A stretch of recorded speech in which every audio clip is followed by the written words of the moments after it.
members of Ramsey Solutions. This is the Ramsey Show. It's where we help you win in your life.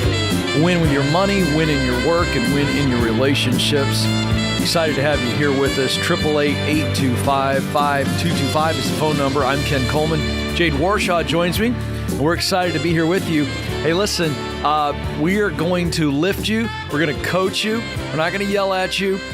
So safe place here. We know that you've got a lot of questions. We want to meet you where you are. And here's how you do it. 888-825-5225. 888-825-5225. You ready to go? Let's get into it. We didn't plan this today, but we're both rocking sweatshirts. Ken, I think you stole the hoodie game from me a little bit. Not going to lie. Oh, really? Just a little bit. So I was unaware that hoodies existed until I met you? Is that what you're implying? Let's go to the phone lines, Ken. I thought so. She's sassy already, and I like it. Edwin is going to join us in Knoxville, Tennessee. Edwin, how can we help you?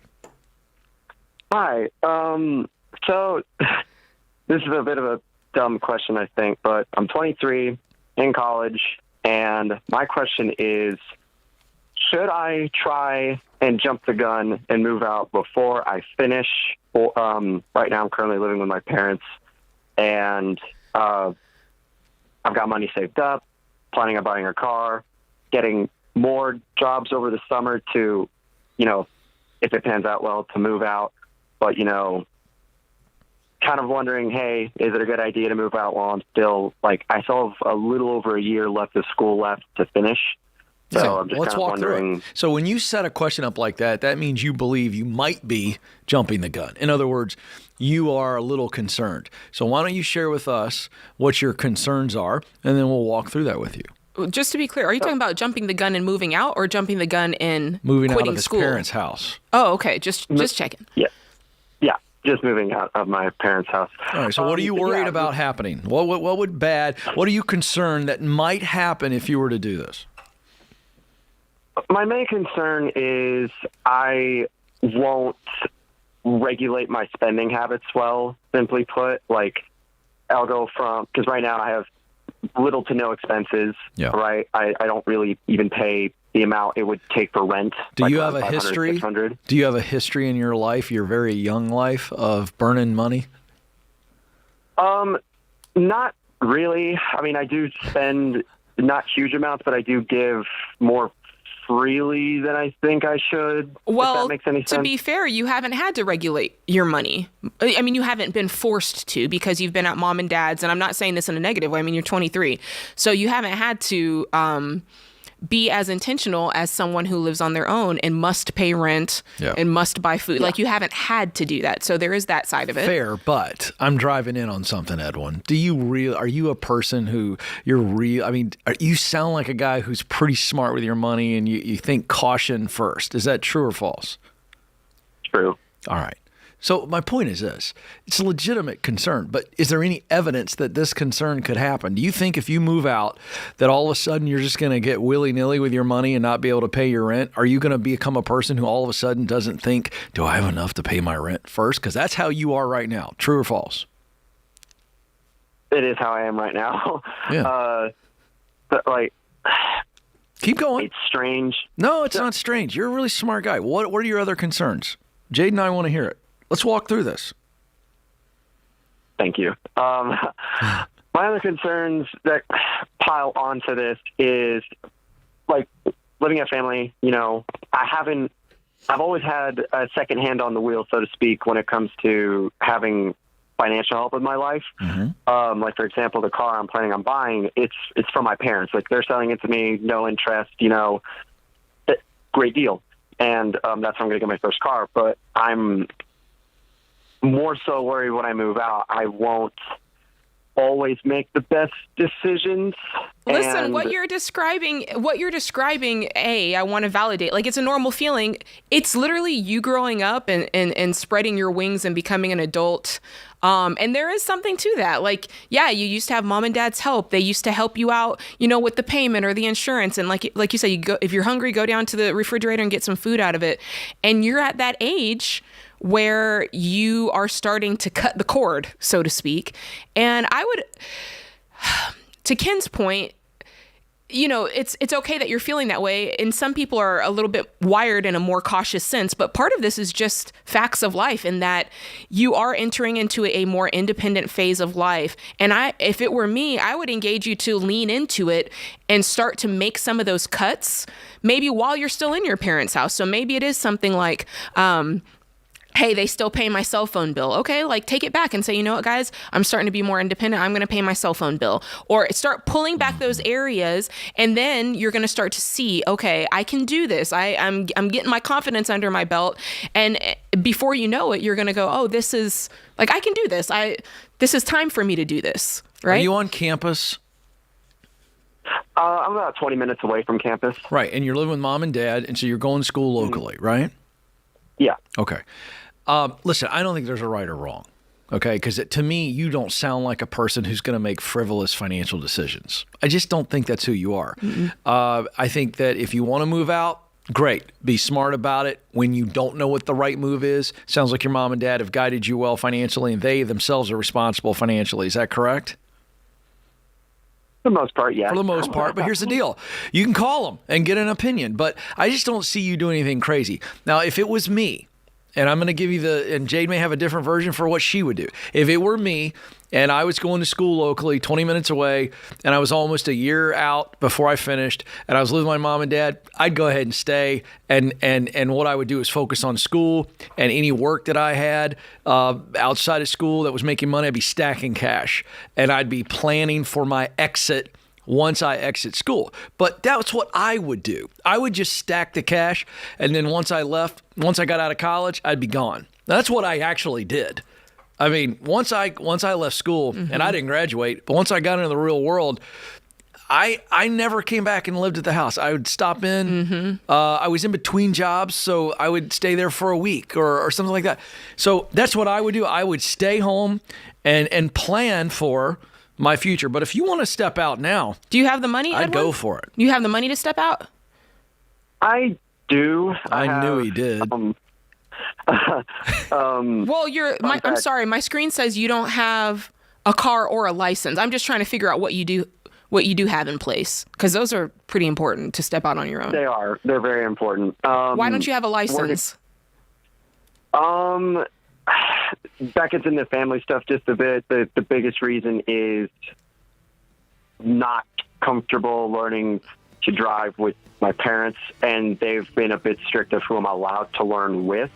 I've been gracious, All right. Well, that's a whole separate phone call. For that reason alone, I'm going to make a sweeping judgment. For that reason alone, I want you to gain more independence, because being 23, I want you to have a license. I want you to save up and pay a car. And probably for you, getting out of the house is going to be a good thing.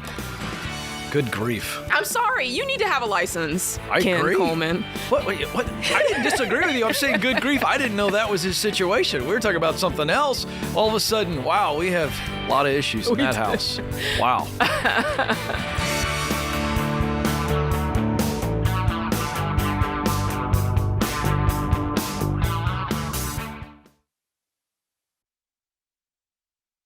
Hey guys, it's Rachel Cruz here to tell you about a faith-based alternative to health insurance that can make healthcare more affordable. Christian Healthcare Ministries. CHM allows members to share each other's healthcare costs, and it's as easy as 1, 2, 3. Step 1, choose the healthcare provider you want. Step 2, submit your eligible bills. And step 3, get reimbursed. CHM members take care of your eligible medical bills. With no networks and the freedom to choose your healthcare provider, CHM is the best option for Christians who want to take care of their families and help other believers. Find out more at chministries.org/budget.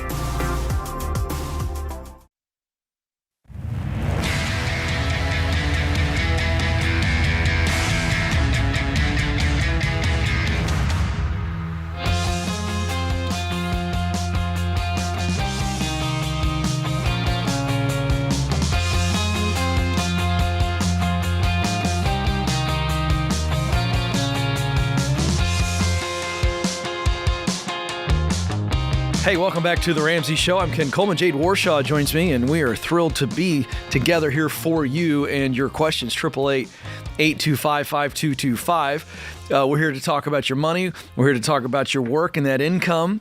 And we'll talk about the relational aspect of all of that. And so jump in, 888-825-5225. Okay, a couple of quick announcements. We're always putting out content here. First, I want to talk about my colleague, Rachel Cruz. She's got this fabulous series planned, I guess, because here's number 2. Yeah. It's called I'm Glad for Where I Am. And for our viewing audience, you could see this. We've got it on the screen here, and I'm holding it. This is really, really well done. And this is all about appreciation and gratitude and contentment, the series. This is I'm Glad for Where I Am. And so really, really great stuff. Great messaging. It's heartwarming. Helps your kids be grateful about family and home to really understand their groundedness. And this is really, really good. If you pre-order it now, you're going to get access to the live online event, Story Time with Rachel, and Q&A. So that's really fun. And then I've got a new book out, short. This is about a 45-minute read called Find the Work You're Wired to Do. But what is it? For those of you who've seen my books before, it's very different. This comes with the Get Clear Career Assessment. And so the assessment and this book answer 4 questions. Here it is. Who am I? What do I want to do? Where can I do it? How do I get there? That simple. The assessment itself is one of the greatest self-awareness tools in the professional space. And then this book is written to come alongside of you once you get that assessment, which tells you what you're good at, what you love to do, and what motivates you. And this comes alongside and I coach you through, all right, now how do we pick the right destination, the right path to win professionally, which, watch this, money audience, allows you to win financially. So you know that's what I love coming about out that, in about Ken? a week or so. Let me hold that book. Okay. What I love about this, hear that? Oh, the hardcover. That's it. Like, short, this is, though. but it's short. 45-minute read. You throw it 45 minutes, throw it in your backpack. Super it fits. simple. Thank you. Come on, love that. By the Ken. way, Good if job. you order it before it comes out, in about 2 weeks, here's what's cool. You don't get a million things. You get 3 versions of the book: hardcover and an assessment, ebook and an assessment, and the audio book and the assessment. So essentially 3 books and 3 assessments for the price of 1. So you can get that all at RamseySolutions.com/store. Rachel's book, RamseySolutions.com/store. All right. Thanks for being patient with the announcements. Let's go to Grand Rapids, Michigan. Catherine is there. Catherine, how can Jade and I help? Well, first off, it's an honor to be allowed to ask you guys some questions. Well, it's our honor to ours. be asked. So fun. So what's going on? Okay, so a little bit of backstory. I am 24 years old, just turned 24 last month. I am currently 4.5 months pregnant. Oh, congratulations. Going to be a single parent. And I have the baby step 1 completed, but I'm $13,000 plus in debt. Can you tell us what kind of debt it is? Well, there's a few different ones. I am in debt to family, my dad, my younger sister, and my grandparents. Credit card debt of 980 some. Okay. And a personal loan of $3,000. Okay. And the rest, the other 10,000 or so, or 9,000 is to the family? Yeah, I've got $7,050 left to my grandparents, little over $400 to my younger sister, and about $140 to my dad. What kind of what's causing you to borrow money from your family? Well, I had some financial trouble a couple summers back. I got scammed a few times, which caused me to go into the hole with the bank a couple of times. The first one was in actually right before my 22nd birthday, which my grandparents helped me get out of debt with the bank for, which is why I'm still paying them back. And then that same summer, similar deal, similar scam type, and I was unable to pay my rent or my electrical bill, so my dad and my younger sister were willing to help me get those paid for that month. Okay. You're working? Yes, ma'am. I work as a groundskeeper and student supervisor for my hometown university. Okay. What are you earning or taking home? $14.28 per hour, and if I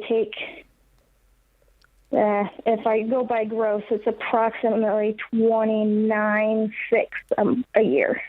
Okay. You living on your own or with family?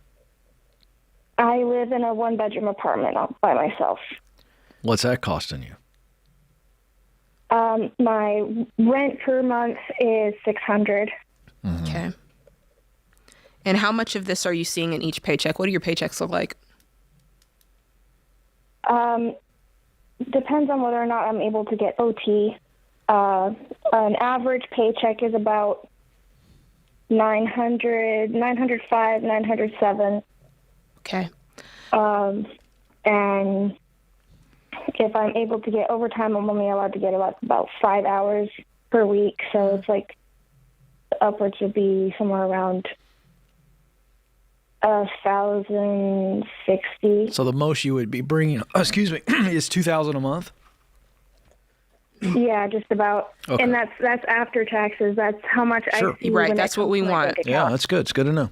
Okay. So the question is, you're having a baby. Tell us in your mind what the question is. How can we help you today? Well, I know you guys say stop the baby steps. Well, first get your emergency fund down and stop the baby steps while you're in the progress of pregnancy. That's right.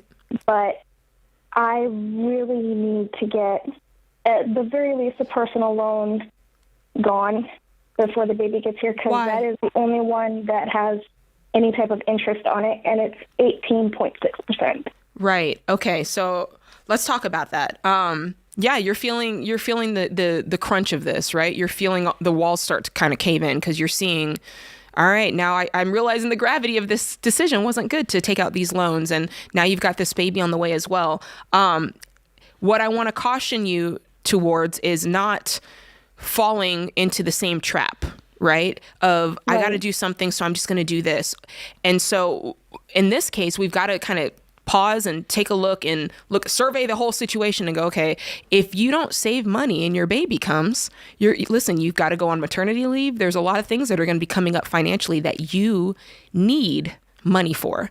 And it does suck. Like when you have debt that is accumulating interest, that sucks, but that's also part of what happens when you pull out debt. And so you kind of just have to accept that's where you're at right now. And your A1 priority is saving up money so that you can take care of this baby and so that you can have peace around the fact that this is coming and you're financially prepared. What do you think that number is? Give her a quick suggestion. To save up money for the baby? How much would you want her to save? Well, she's going to have to run out these numbers because, okay, she's used to making $2,000 a month. Mm-hmm. Let's think about the fact that you're going to go on maternity leave at least 6 to 8 weeks. Okay, so how much money is that? That's 3 months worth of salary. So you're thinking $6,000? 2 months worth. It's for sure 2 months worth of salary. I'd want 3. Okay, yeah. Just in case. And then have we talked to the groundskeeper job? Like they know what's going on. So you've got some things that you need to do to plot this out. And then there's the cost of having the baby. You know, if you've got insurance, you're going to probably have to hit that deductible. So there's money coming. I want you to call your insurance, find out how much it's going to cost for you to have this baby. I want you to calculate how much you need for at least 2 months of maternity leave if you don't have paid maternity leave. And these are the things that you need to have in place. And when you have that, you're going to sleep better at night when this baby gets here. And here's the deal. That means you're going to have to go work more jobs. You're not just relying on the 5 hours of overtime from the current gig. You need to be working all the time right now as much as you can physically. That's healthy for you and the baby. Got to get more income. This is the Ramsey.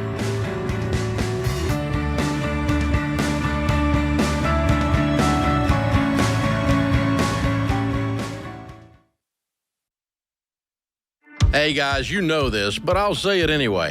College is freaking expensive, and student loans are out of control. The average private student loan debt in 2023 was $55,000. So if you're in over your head with private student loan debt, don't beat yourself up. Look, we've all made mistakes with money in the past. What matters is doing something about it now. So if you're in distress with private student loans, that's private, not federal student loans, call Y-Refi. Y-Refi refinances defaulted private student loans that other places won't touch and gives you a custom loan built for you based on your ability to pay. To learn more about this custom refinancing option, call 844-2-RAMSEY or go to yrefi.com/Ramsey.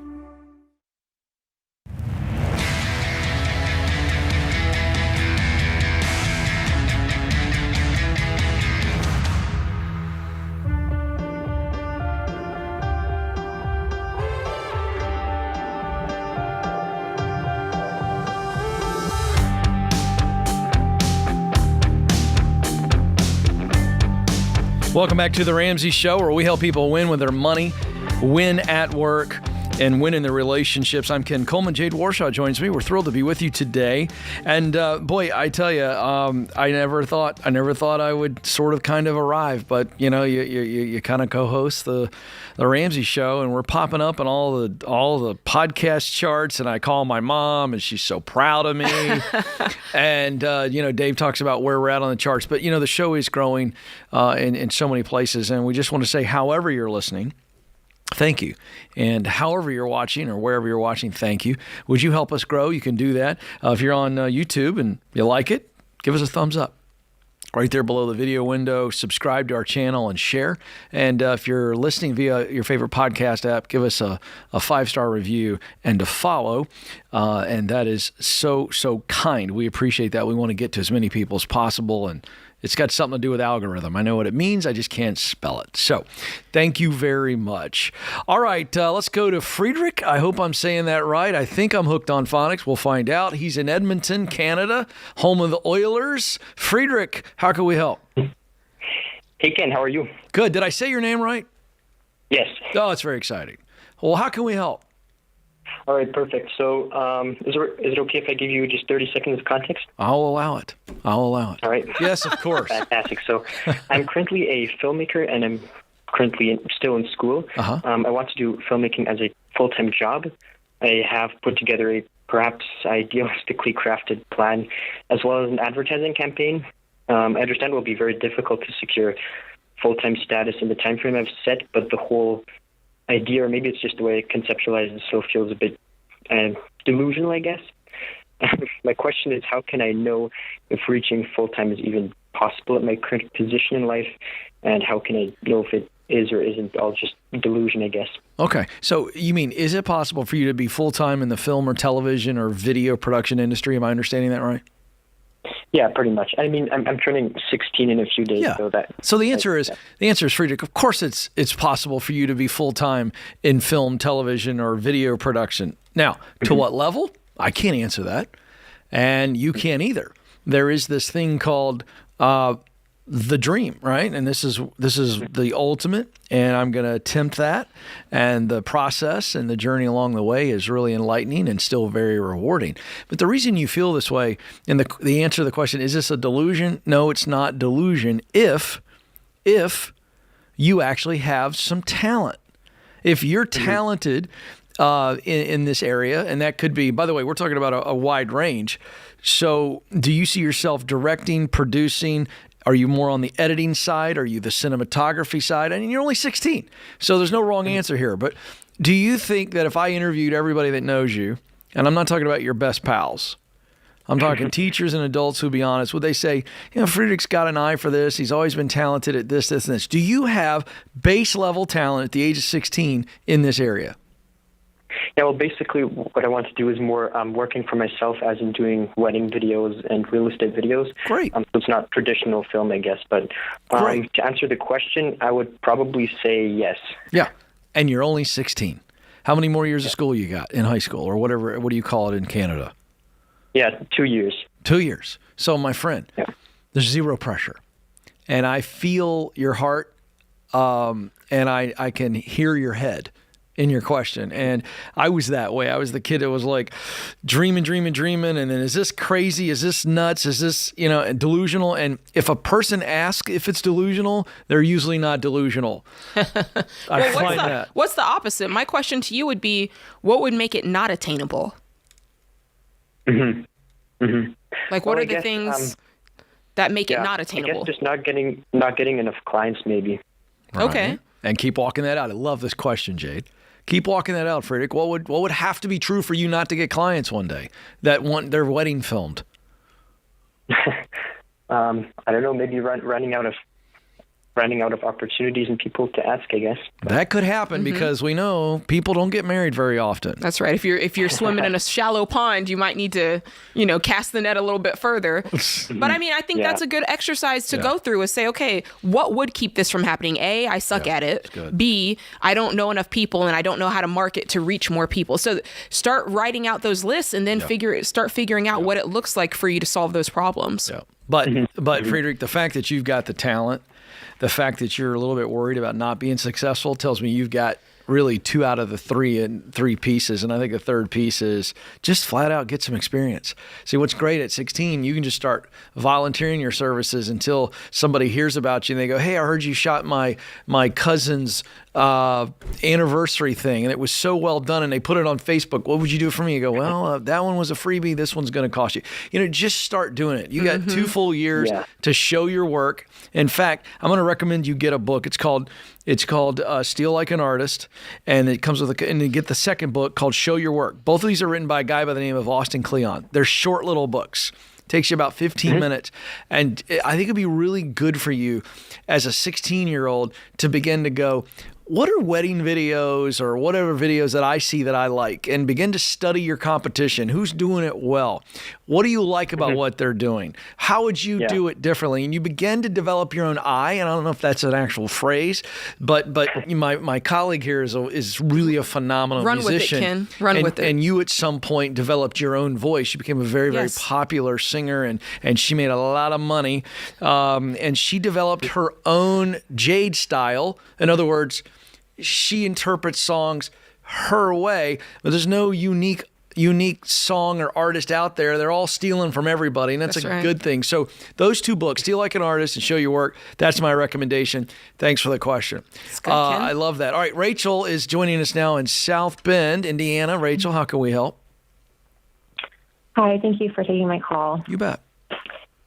I did the math this morning and realized that my husband and I are net worth millionaires. Hey, come on, somebody! I'm just trying to figure out. Yeah, we need some celebration music. I know you James. can't just cruise past that like you didn't say what you just said. Like that's really great. We're gonna get a little something like maybe it's a hockey sound and the crowd going nuts. We need some little sound effect when somebody tells us that. But anyway, we digress. Go ahead, Rachel. What can we answer? Yeah. So we currently have some real estate and then our primary residence that we owe a little bit on each that's not included in the net worth. And that's not included? I mean, the debt is not. So I already took that out. Okay. So we have an extra $5,000 a month that we have been putting towards just paying those off completely. And I'd like to have it all paid off in the next 3 years. Okay. I know that it's usually recommended to pay off your home first, but we have less on the real estate. And I feel like if we pay off the real estate first, we'd have that extra payment to throw down on the primary residence or to have backup for all of the water heaters and the furnaces and the well pumps that go bad along the way. Well, why don't you run me through the numbers? Let's start with the primary. Tell me what you owe on it and tell me what it's worth. It's worth $400 and we owe $177. Okay. And in the real estate, the properties are worth $600 and we owe $98. If I paid $5,000 a month, we could have. Can you break them out for me? Can you break them out individually? That way I can get a better picture. So the real estate, it's just one commercial loan. Oh, but I thought it was several properties. It is. It's but under one loan. Multiple residences on a commercial loan. Okay, so the loan is, you said $600? That's what it's worth now, but we only owe $98. Okay, got it. So it's worth $600. You only owe $98. Got it. Okay, so yeah, what are you wanting to do here? You're putting $5,000 extra a month on it. I tell you what. And here's the deal. That music means we got to go to a break, and we're not finished, Rachel. So if you're willing to hold on, we'll come back and allow Jade to walk you through this. Okay? So good stuff there. Okay. Hang on the line, and we'll get back to you. All right. Hey, don't forget that you can jump in on the conversation. 888-825-5225. She's Jade Warshaw. I'm Ken Coleman, and this is the Ramsey Show. We'll be right back.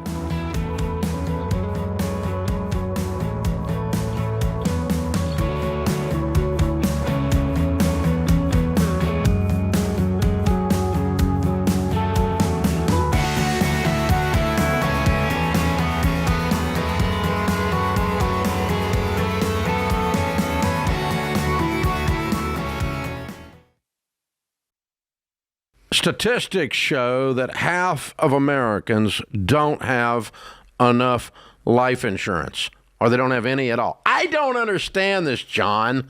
Why don't people want to take care of their family? They think they're going to die or something? Well, I used to be one of those guys. I didn't even think about it. And one of my buddies said, hey, the only reason to not have life insurance is if you hate your wife and kids. And I immediately went and got term life insurance. That's a gut punch. And, you're telling me, and for decades, Dave, I've sat across people who've lost a spouse. They've lost somebody important to them. Me too. They don't know what to do next. Me too. I mean, you're going to have a crisis here. And, you got two options while you're sitting and talking to a young widow. She's concerned about how she's going to invest all this money properly and not mess this up, or she's concerned how she's going to eat tomorrow. That's exactly These are the right. two options. And take care of your dadgum family, man. Term life insurance can replace income, pay off debts, cover funeral expenses, so your family can actually have the opportunity to just be sad. Yeah. To just miss you. That's exactly what it's supposed to be. It's saying I love you to your family. Term life insurance. Jeff Zander and the team at Zander Insurance makes it easy and affordable. I've used them personally for 25 years. They're the only people I trust. Go to Zander.com or call 800-356-4282.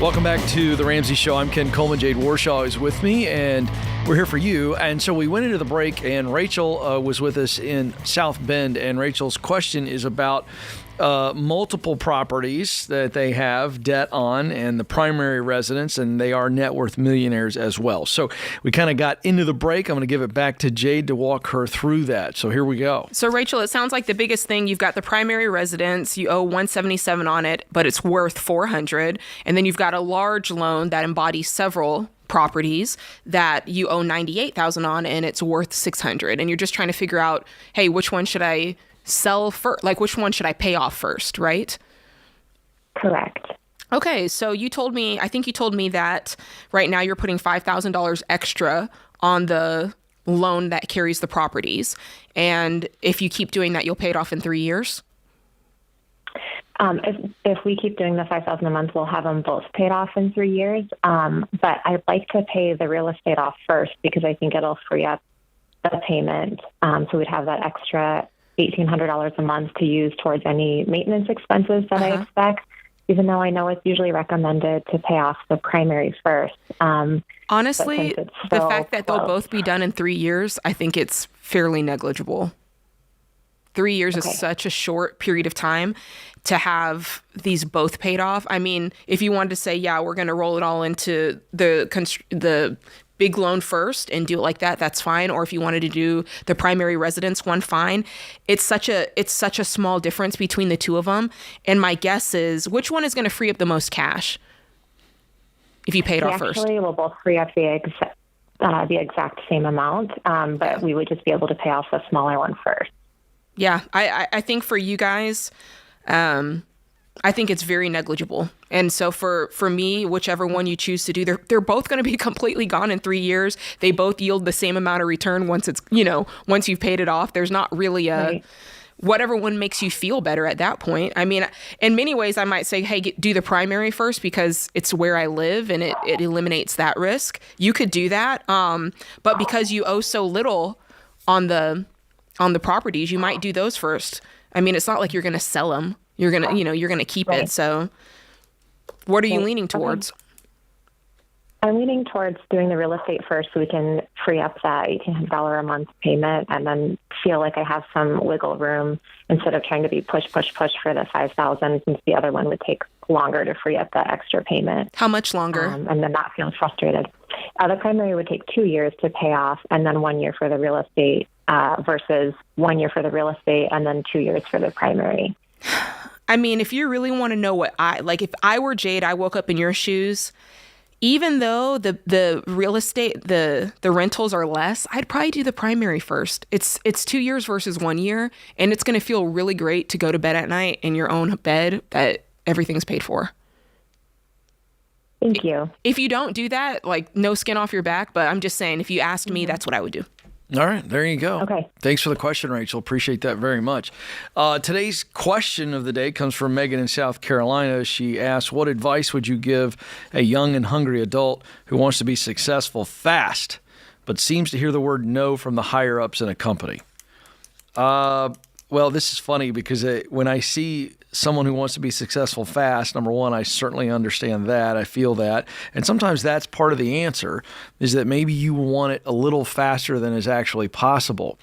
Unrealistic expectations lead to unmet expectations every time. Ooh. And that's really, really frustrating. So when I'm not getting my expectations met, one of the first things I have learned to do, Jade, is say, how realistic were these expectations? In other words, am I being emotionally mature, emotionally healthy with my frustration? Now, there are a couple questions I would ask too, Megan. I would ask, why am I getting these no's a lot? And that could be the expectation issue. If it's not, if it's something else, what's the pattern? Is there anything you can learn and do as a result of all these no's? And if the answer is yes, then we do something. We learn and do. They're telling no because you don't have this skill set. So I got to go develop that skill set. Or they're saying no because you don't have the experience. So you go, okay, I'm going to pay my dues and be patient. They might be saying no because there's a better fit. And that sucks to hear that sometimes. But I played enough sports to know that there are a lot of times I can play my absolute best. And boy, I'm learning this in pickleball right now, Jade. Play my best pickleball game and still lose because the dude across the net, or in the case of about a 64-year-old lady who just completely outplayed me not too long ago. She's a former tennis player. And listen, she was better than me.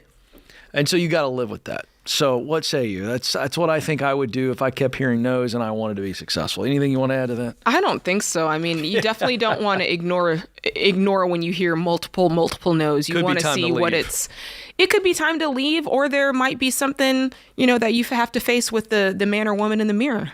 There's something there. And also, can I add, I feel like, didn't I beat you at pickleball one time? No. You may have been on a team that beat me, but you did not beat me. And Sam, your hubs is in the lobby. There might have been. Beat you. I'm pretty sure that you, when we played with a good friend of ours, the four of us, I don't think I lost actually. Well, am I remembering that wrong, Sam? To be fair, we had doubles. It was doubles. It was four of us, and we kept shifting the team. Yeah, and as the person shifted to my team, they became victorious. Yeah, when we played together, we dominated. Let's be honest about that. This is true. And you know what? While we're having fun with this is what I love. This is a legitimate athlete here. Okay, I am a complete poser. All right, I was high school level only. I'm sitting next to, if you don't know this about my colleague, and I'm going to brag about you, D1 volleyball player. So we're talking next level reflexes and intensity. Oh boy. So I told her she'd never played with me before, and I don't know that she'd ever played before, period. I hadn't. That was the first time. That's what I thought. Yeah. So we're out there playing, and I said to her, look, you get what you can get. Here's kind of a dividing line, but it goes, just communicate. Yeah. And so every time that the ball came anywhere near her, she said, I go. I go. I go. Every time before she hit the ball, it was I go. And You that was gotta communicate. I enjoyed it. It was very, very heartwarming and fun. Very intense, though. I go. For me, it was great to see your calves for the first time. Or lack thereof. Yeah, unfortunately, pray for Jade. She had to see my legs. They're just skin and bone. But I digress. But, there is something back to the question of the day. I do want to talk about this for a second because I actually wanted to get you to weigh in. So let's frame this question. Let's reframe it to, we have a lot of people right now that are listening and watching that have heard Dave or one of us say, there's 2 ways to get out of debt. And that's cutting expenses. Yep. And adding income. And we could also say that's how you win financially is at the end of the day, yes, it moves you through the baby steps faster, but increasing your income has a professional context. 100%. And when you look at that, it is hard sometimes not to get impatient, not to get discouraged when maybe you get overlooked for a promotion. Yeah. Or you're out there looking for that second job, or you want that better career path to go from maybe making 60 to 80 to 90 to 100,000. And I wanted you to speak to this because you understand it as an athlete. When you want to compete, you want to win, you want to earn a starting position. I wanted to speak to the mindset of our audience about winning professionally so that they can win financially. What say you? Well, I mean, the thing that stands out most, not only in the question, but in life, is she wants to do it fast. Like, I got to do it fast. And I do think there's a component to whether we're talking about sports and getting to the point where you're a winner, there's a journey that is part of this. And sure, you could, when it relates to finance, you could go pick up a quick side hustle and pick up some extra dollars. But for the people who are trying to have career growth and, go along that path with you, Ken, there's something to be said that there's a bit of a journey here. There's a time, a timeline that's taking place, and it's not overnight. And we shouldn't get discouraged by that, right? You don't become a master at anything overnight. Right. There's a timeline there, and so in this case, no might not have anything to do with the fact that she's not skilled. It just may be not now. Yeah, you're just getting started. You got more time. Yep. So, as in paying off debt and winning professionally, building a healthy marriage, raising healthy kids, this is a long haul. You're training for the marathon right now. You know a little something about that. That's right. There you go. Good stuff. Good hour. Jade Warshaw, thank you. Thanks to James Childs and the crew behind the glass for keeping us on the air. Thank you, America. This is The Ramsey Show.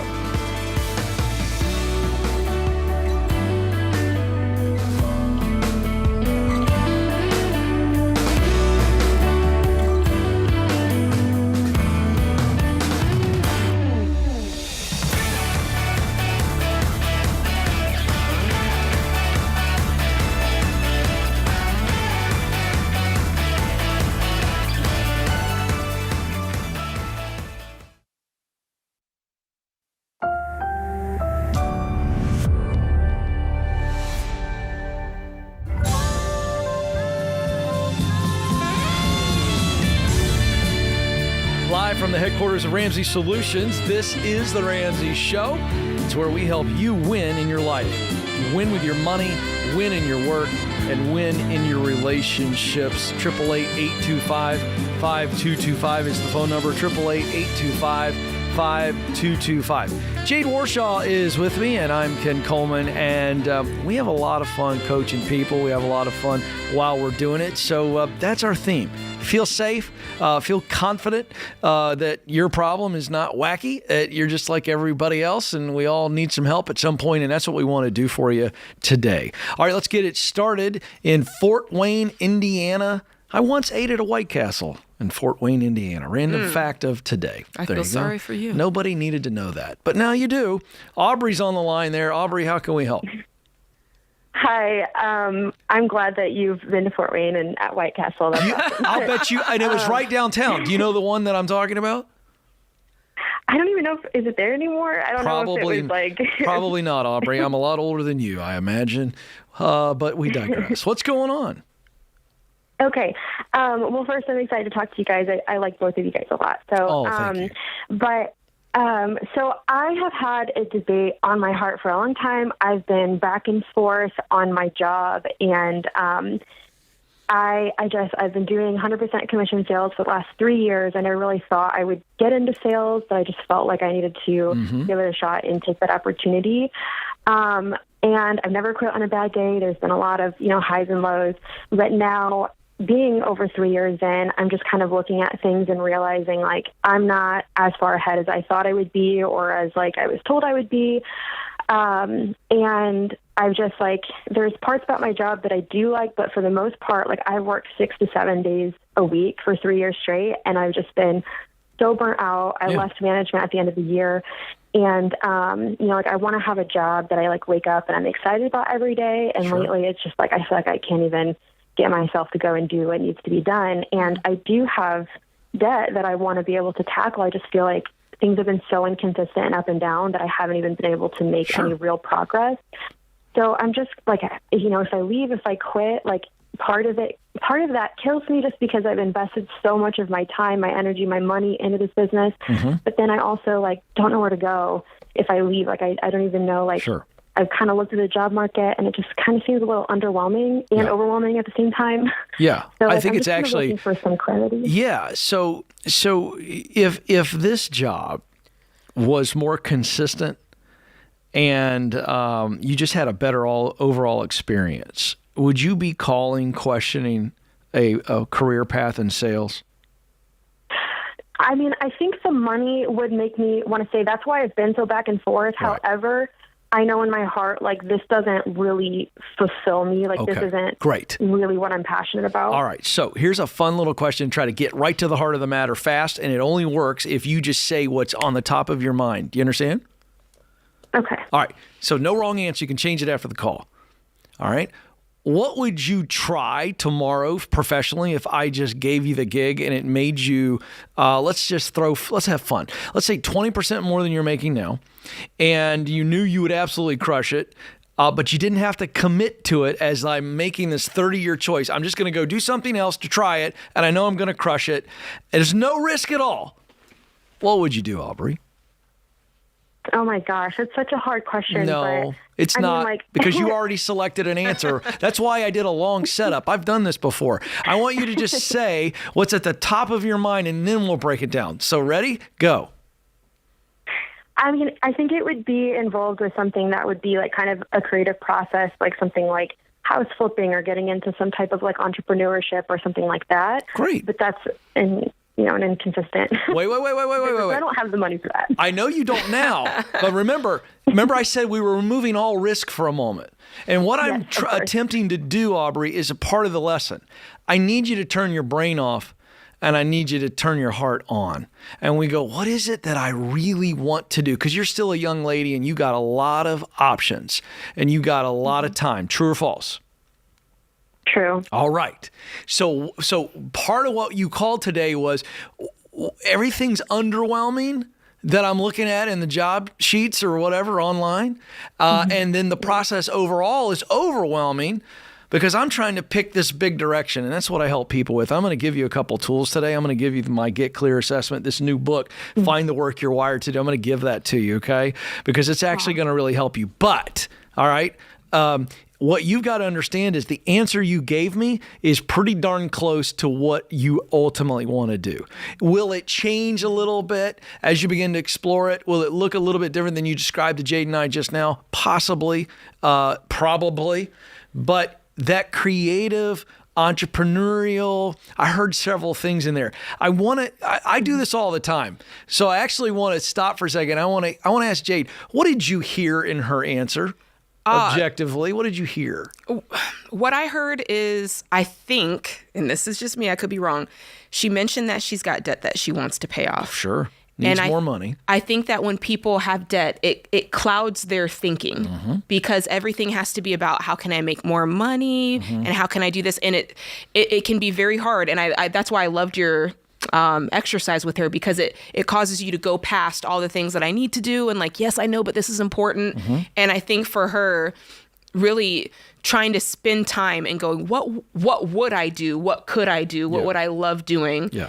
and understand that the situation now with the debt and everything, that there will be a time when that's gone. And when that's gone, you can really see clearly, this is what I love to do. Like for Sam and I, when our debt was gone, that's when I really realized what I love and want to do. And I think the same thing for her. All right. So Aubrey, that was brilliant what she just said. So we'll figure out what we need to do when we figure out where we want to go. All right. So what are you selling right now? Give it to me in 10 seconds or less. What are you selling?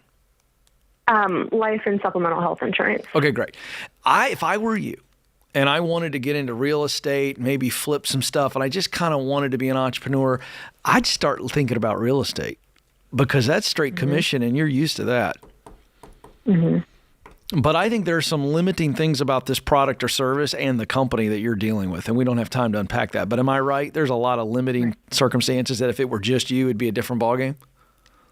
Yeah, there's definitely some factors. I knew that.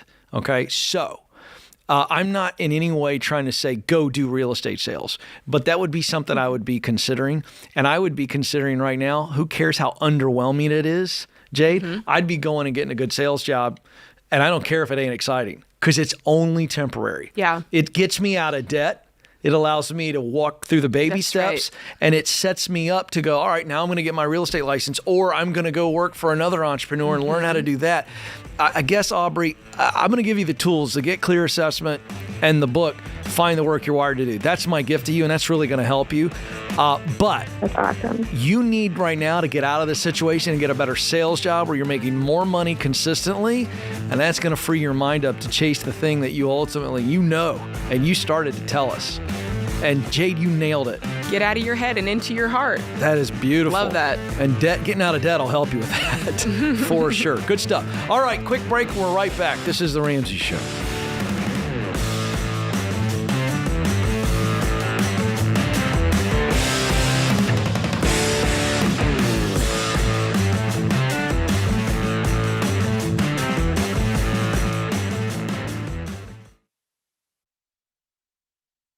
If you're like most people, your home is your most valuable asset. And when you want to make improvements, it can feel like everything costs too much or takes too long. But something as simple as custom window coverings from Blinds.com can completely change your space and add value to your home. We've recommended Blinds.com for over a decade, so you know you can trust them. From blinds, drapes, and shutters to motorized shades, they make it easy and affordable to upgrade your entire home, and their team is ready to help with everything from design consultation to measuring and installation. Plus, there are never any misleading quotes or hidden fees. Everything's backed by their 100% satisfaction guarantee, and shipping is always free. See why Blinds.com is the #1 online retailer of custom window coverings. Visit Blinds.com to get up to 45% off. That's Blinds.com. Rules and restrictions may apply.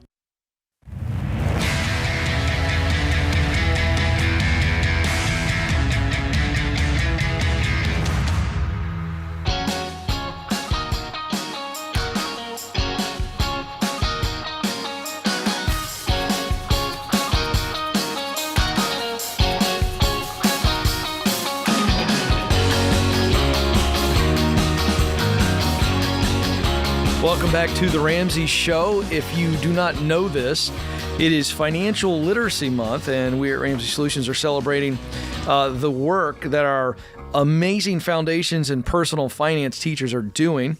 By the way, I'm Ken Coleman. Jade Warshaw joins me this hour. Phone number is 888-825-5225. Now, I want to tell you, if you haven't heard about this, Foundations and Personal Finance is a program that we put in. Schools choose to use this all across the nation. And it's an important subject because, frankly, it's just not taught enough. And there are many states in this country that require some type of financial teaching for kids to graduate high school. And that's why we created Foundations in Personal Finance. It's a curriculum that over 7 million students have gone through. And I've been blessed to be in multiple iterations or versions of it. And it's really rewarding because we hear from teachers and students on this. And so we thought it would be fun, Jade, if we had one of our Foundations teachers on the show. Hey. And so we've got Jason who's calling in from New Lenox, Illinois. Jason, how are you today? Ken and Jade, how we doing? Happy Friday. And we're doing well over here. Thanks for having me on to talk about some of the amazing things we're doing over here at Lincoln Way West and Lincoln Way District 210. I love Coming with the energy. That's what I'm talking about. I was going to say, I would want Jason as my teacher. Right. So tell us what you teach at Lincoln Way Central. Sure. Primarily, I'm a personal finance teacher, so that's been my main focus. I've been doing the Foundations class since we've been teaching kids to be weird, financially weird, since 2008. So I think this is my 16th year teaching Foundations. Is that really right? Blessed. What grade is it? Yeah, we've been blessed. What grades do you teach? I've got seniors sitting next to sophomores. The people that take our Foundations class, it's open to everybody. So I could have a 14-year-old sitting next to an 18-year-old, and it's a beautiful thing, though. And that's all you teach are finance classes in addition to Foundations? Yeah, I teach our business class, or one of our business classes here, one of our tech classes. But I got to tell you, I'm glad you brought up the mandatory state thing. Mm-hmm. Unfortunately, Illinois is one of those states that has not yet mandated it. But I got to give the kids say we got to give our flowers to my school, Lincoln Way West, and our District 210. About a decade ago, we mandated it for our students, even though our state hasn't. Wow. We did, way ahead of the curve. And Illinois actually has a bill on the table, but it's just sitting there and they're not doing anything with it. Okay. So, yeah, go ahead, Jim. Why do you think that is? Like, we see how important this is. Do you have you want to weigh in on that at all? The whole politics side, I'm not too sure why it's just sitting there waiting to be voted on. It's been sitting there for quite some time. So I think, using the power of the Ramsey Show and everything like that is we need to, we need to get it out there. People call your representative. So you know what we're going to do? This is exciting. James, I've never done this, and I'm doing it. If you are listening to the show right now and watching the show and you live in Illinois, you need to call the Illinois State House. Ooh, let it rip. And I don't know what the number is, but you can find it on the Google and call your representative, call your state senator, and tell them that you want this to pass and why. There you go. That's good. I like that. How about that? HB 1375. Make it happen. Hey. This is great. All right, here we go. It's HB 1375. Oh, geez, 1375. HB, that's House Bill. For those of you who don't know what that stands for, it's very exciting. 1375. I feel like I'm back in my old world of politics. HB 1375 should pass, and it should pass because our children are the greatest resource we have. They are, in fact, our future. Vote yes for HB 1375. This is very exciting. If I could start a petition, I would. There it is. All right. Yes. Now, here's what I got to know. Switching gears. Yes, I'm very excited. You went into your mode, Ken. You can't be stopped. I got to tell you, I'm going to do a state. All wound up. I'm sorry, Jade. As long as I don't say my fellow Americans, then we're going to be okay. Okay, so here's a question. With this day and age we live in, I'm curious, what are today's students asking? Or what are they commenting about when you're teaching our principles through Foundations? I'm really curious. Yeah, I mean, a lot of it is going against everything that they see in society and pop culture, and even in their households from their parents. So when we tell them things like, "No, I know your mom wants to get you a credit card to build your credit score," she has the best intentions, but she thinks that's the only way because that's what most people do. And I always tell them, look, is it easy to do things differently? No, if it was easy, it would just be the way. And that's why most people do things the wrong way and not the way that we teach them. And so when we tell them about, you don't need a credit score to survive. Well, how do I get a car? We teach that in the Foundations class, how to save up and pay cash for a car. How am I going to get a house one day? And that's what their parents are worried about. And I want my kids to have a house one day too, but most adults don't know about manual underwriting. Right. And we teach our high school kids that. And so when we're teaching them things that they don't see day to day in their households or out in the real world, it does come across as weird, but, we've done all the studies and everything is backed up.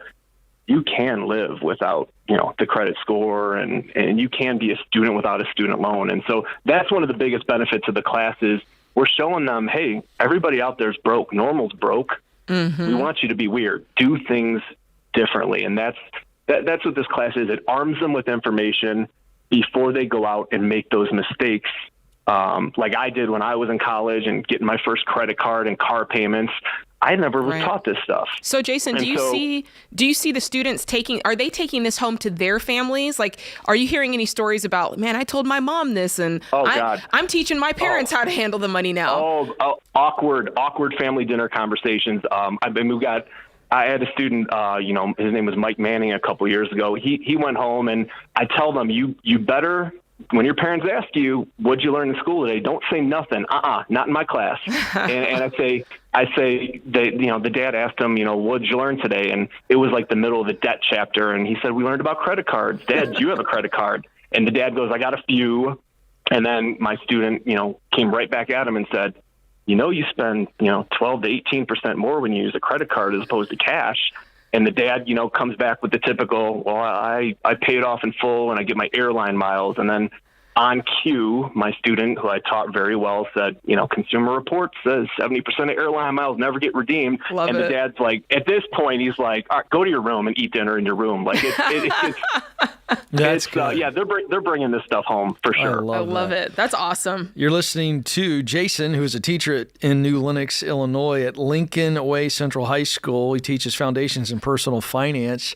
It is our financial curriculum with over 7 million students having gone through this course. To that end, Jason, give you the last story. We've got about a minute and a half. I'm curious. I know that legacy for teachers is when a kid leaves and comes back and shares, here's how I'm doing, appreciate your role in my life.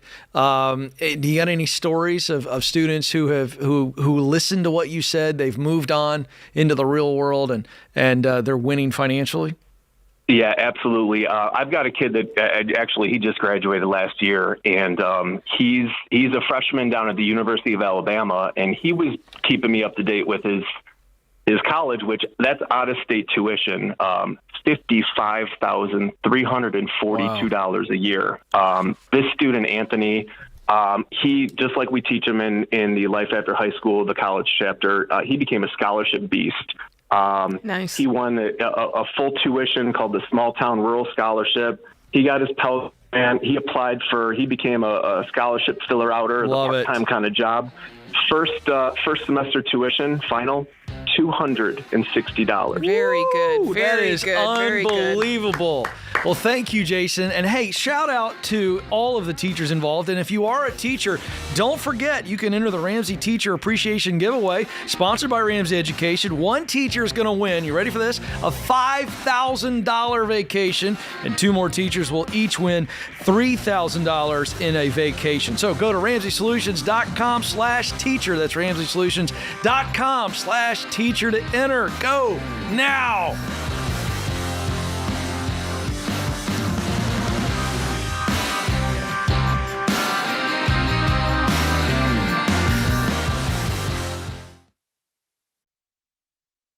Hey guys, Ramsey Solutions started small and grew fast. Because of that rapid growth, there were times when our systems slowed us down. That's why we switched to NetSuite. It works for us and it'll help your business too. Whether you're starting on a card table like I did, or you're well on your way to becoming a multi-million-dollar company, NetSuite can scale with you and help you communicate and plan better. Because you know your day-to-day up and down and sideways, but accounting, analytics, and supply chain are on another level.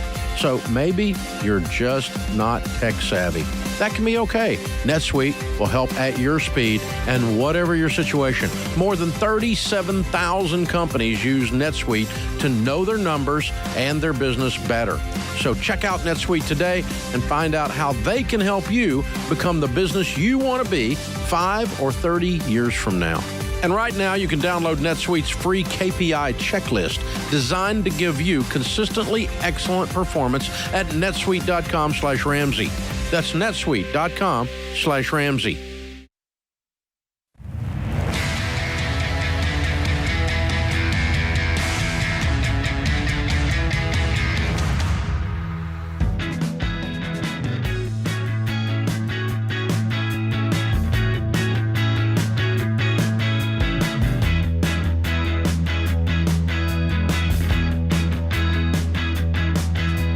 All right, welcome back to the Ramsey Show. I'm Ken Coleman. Jade Warshaw is with me. Jade, you know what time of year it is, don't you? Tax time. Have you filed already? Of course I have. Ken, look at... Who are you talking to, Ken? I apologize. No slight intended. Some people are last minute. But I get it. And boy, you know I hate taxes. But here we are. It's April 15th. Whoa. That's Monday, Ken. Oh boy. And if you haven't, you need to do it. Oh boy, really quickly. And but let's talk about taxes in general, because a lot of chatter out there in the Ramsey Baby Steps community. This is a robust community on Facebook. It's huge. It's hundreds of thousands of folks in there. A lot of people and a lot of chatter. And so you've got some what you consider to be some these pretty spicy comments. Are they? Are they pretty interesting? I mean, what's going on? I mean, we always love to hear from you guys, see what you're saying, because that informs a lot of what we talk about and what we do. And so when it comes to taxes, you guys were, taking it to the interwebs. And so there's this thread. There's a thread on the Ramsey Baby Steps community Facebook, and it's basically tax refunds. Like, would you rather get money back or would you rather pay a bill? So tax refunds versus tax bills. Oh, and so that's easy, isn't it? I would never want to pay. You would think it would be simple, but Tracy, one of the community's folks on there, she said, let's play a game. I want to know who got closest to zero. Oh, I like right? that. Like, let's hit it in the middle. Sure. And so the responses were crazy. Like, one lady said, not me. I'm about to pay $8,000, but I knew it was coming. And so she had it saved up. So that's good. And she's like, I've changed my withholding for next year. And then Catherine responded. She said, well, my federal refund was $30 and my state was $80. That's pretty darn close to zero. I don't know how you beat Catherine. I'm going to keep it just like that for next year, Catherine. And then Tracy came back. She said, well, we've mastered this dilemma. For 3 to 5 years, we're paying $2,500 to $3,000. But now, this year, we were able to only owe $40 for federal, and our state refund was $128. So again, it's not exactly zero, but that is pretty darn close. I like that. Looks like Gerald's coming off the top ropes here. Listen, Gerald came through like a champion. He said, I finally had a return that was $0. How did he do that? Gerald. The goal has been met. I don't know how he did it. I don't either. I got questions. Are you trying to say that Gerald might not be coming correct? No. I don't want to offend Gerald. I still know how he did that. I want to know. Good for Gerald. Yeah, I want to know how he did it because he can help us all out. And so then we had another post. A related question was, okay, if Gerald got zero, how can the rest of us get close to zero? So Edgar said, I did my taxes and it says that I owe $1,900. So the key here is what we want people to understand, because if you may not be like Gerald and get it to zero, but the key here is we want it to get as close as possible. Like tax refunds, we've taught you guys over the past several weeks, tax refunds are not a good thing. IRS data shows that the average tax refund last year was $2,812. Like, that's about $236 a month if you're doing the math. And think what that could really do for you if you added that back in your budget. Like, that's what we're trying to get you to. If you had this money back in your budget, it would really be working for you. So the closest you can get to zero, the better. It may not be right on it, but the closest you can get is what you're looking for. And to answer Edgar's question, like, how do we get it close to zero? It's simply you going in and changing your withholding on the W-4 form. That's what we're looking for. And by the way, the W-4 form has changed recently. It used to be the way, Ken, where you would go in and claim your dependents and you could like put as many as you want on there. It's not like that anymore. So the form has changed. And if you're wondering, well, how do I know, Jade, what to switch it to? How am I supposed to know? Like I said, you can look at your tax refund from last year and you can say, how much was it? Divide it by the number of paychecks you got, whether it was 12 or 24 if you get paid 2 times a month. And then you can take that, and that's the amount that you need to adjust on your withholding. And by the way, if you haven't filed your taxes yet and nothing's really changed from last year to this year, I would get with my tax person now and be like, hey, while we do the taxes, by the way, let's change that W-4 form. So that's how it goes. And if you waited too late, by the way, if you haven't filed, if you've been waiting and you don't think you're going to be able to file on time, and you know that you are going to have a tax bill, just make sure that you file for an extension. I cannot tell you enough. File for an extension. When you do this, it helps you avoid what's called a failure to file penalty, guys. Okay? And this penalty is going to apply if you owe the IRS money. Now, if you think you're getting a refund, that's a different story. But it's a 5% per month penalty.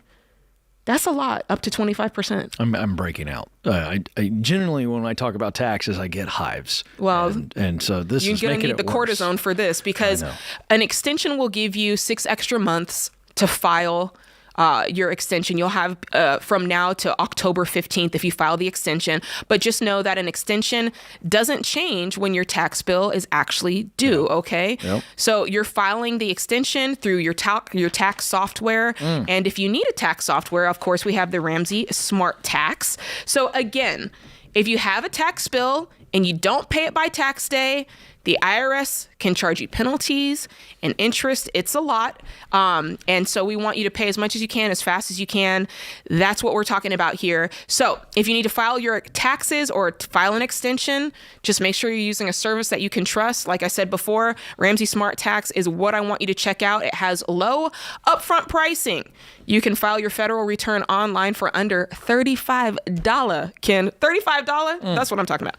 And it includes all of your major forms and deductions. Remember, there are no hidden fees along the way. It can save you up to 70% when you switch from another software, so that's good. So go ahead and head to RamseySolutions.com/smarttax to file an extension today. I'll tell you, the only thing I can think about, James, is we should be raising an army of Ramsey Show listeners to finally push through the flat tax. We just need a flat tax. It's just the absolute best. It would make all of this a lot easier. It would put a lot of money back into people's pockets. Really it's a separate feeling show. Politically feisty today, Ken, aren't this you? is the second time you've needed to do your... Well, the first one, I wouldn't call either one. The first one was not political as much as it was, this is for our students. It requires you to support HB 1375 in Illinois. The flat tax is absolutely political, but I honestly think that real people, left, right, center, okay, could all unite on that. Look to the cookie. Just let's get the flat tax. Mo money in your pocket. And you can spend it however you want to. You libs can go do what you want. You righties, you hardcore right-wingers, Ken, you you're go getting do your into thing. it. No, I'm just saying. Everybody wants more money in their pocket. What you do with it, you guys can fight about. But come on, the flat tax. Let's make it happen, America. All right. John is up in Atlanta, Georgia. I appreciate your vote in November, America. Appreciate your vote. John, how can we help? Hey, Ken and Jay, thank you so much for taking my call. It's a true honor to talk to you both. You too. What's up? Thanks. Hey, a little background, and I'll get right to my question. My wife and I just started Financial Peace University. We're on baby step 2. We have $4,000 left on a car. We do have twins in college. Before hearing about Ramsey, we took out a 30-year mortgage, and I know now that Dave recommends a 15-year mortgage. Mm-hmm. So my question is, do we pay extra now on our mortgage as if it were a 15-year while we're on step 2, or should we wait and get through step 3 and 4 before doing that? I would pay it as it is. You've still got the $4,000 car that we've got to pay off. So, you've got the extra money in your budget there. So let's go ahead and utilize that to get out of debt quickly. In many ways right now, inadvertently, this is kind of helping you get through those phases a little faster since it's obviously a little bit extra money in your pocket. So I would keep it the way it is. I'd pay off the car. I do baby step 3, make sure I'm into baby step 4. And then definitely when I'm in 4, 5, and 6, I definitely want to be paying that like it's a 15-year mortgage. And if you have money extra, you can add that to it as well.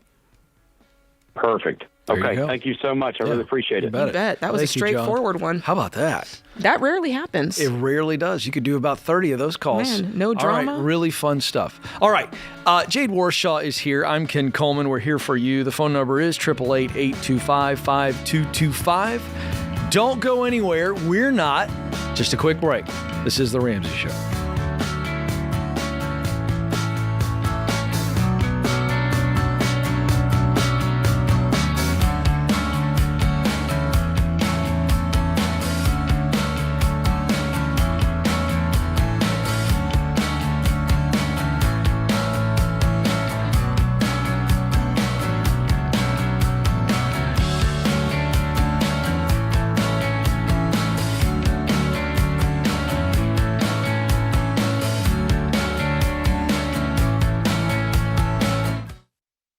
Your home is probably the biggest purchase you'll ever make. And with the real estate market like it is now, you'll need a mortgage company you can trust. That's Churchill Mortgage. You guys, buying a home is not a button push. It's a process. It takes building a relationship with an expert who will dig into the details and give you peace of mind without busting your budget. Churchill is one of the highest rated lenders in the country. And they're Ramsey trusted because they do what's right for you. Go to churchillmortgage.com to get started.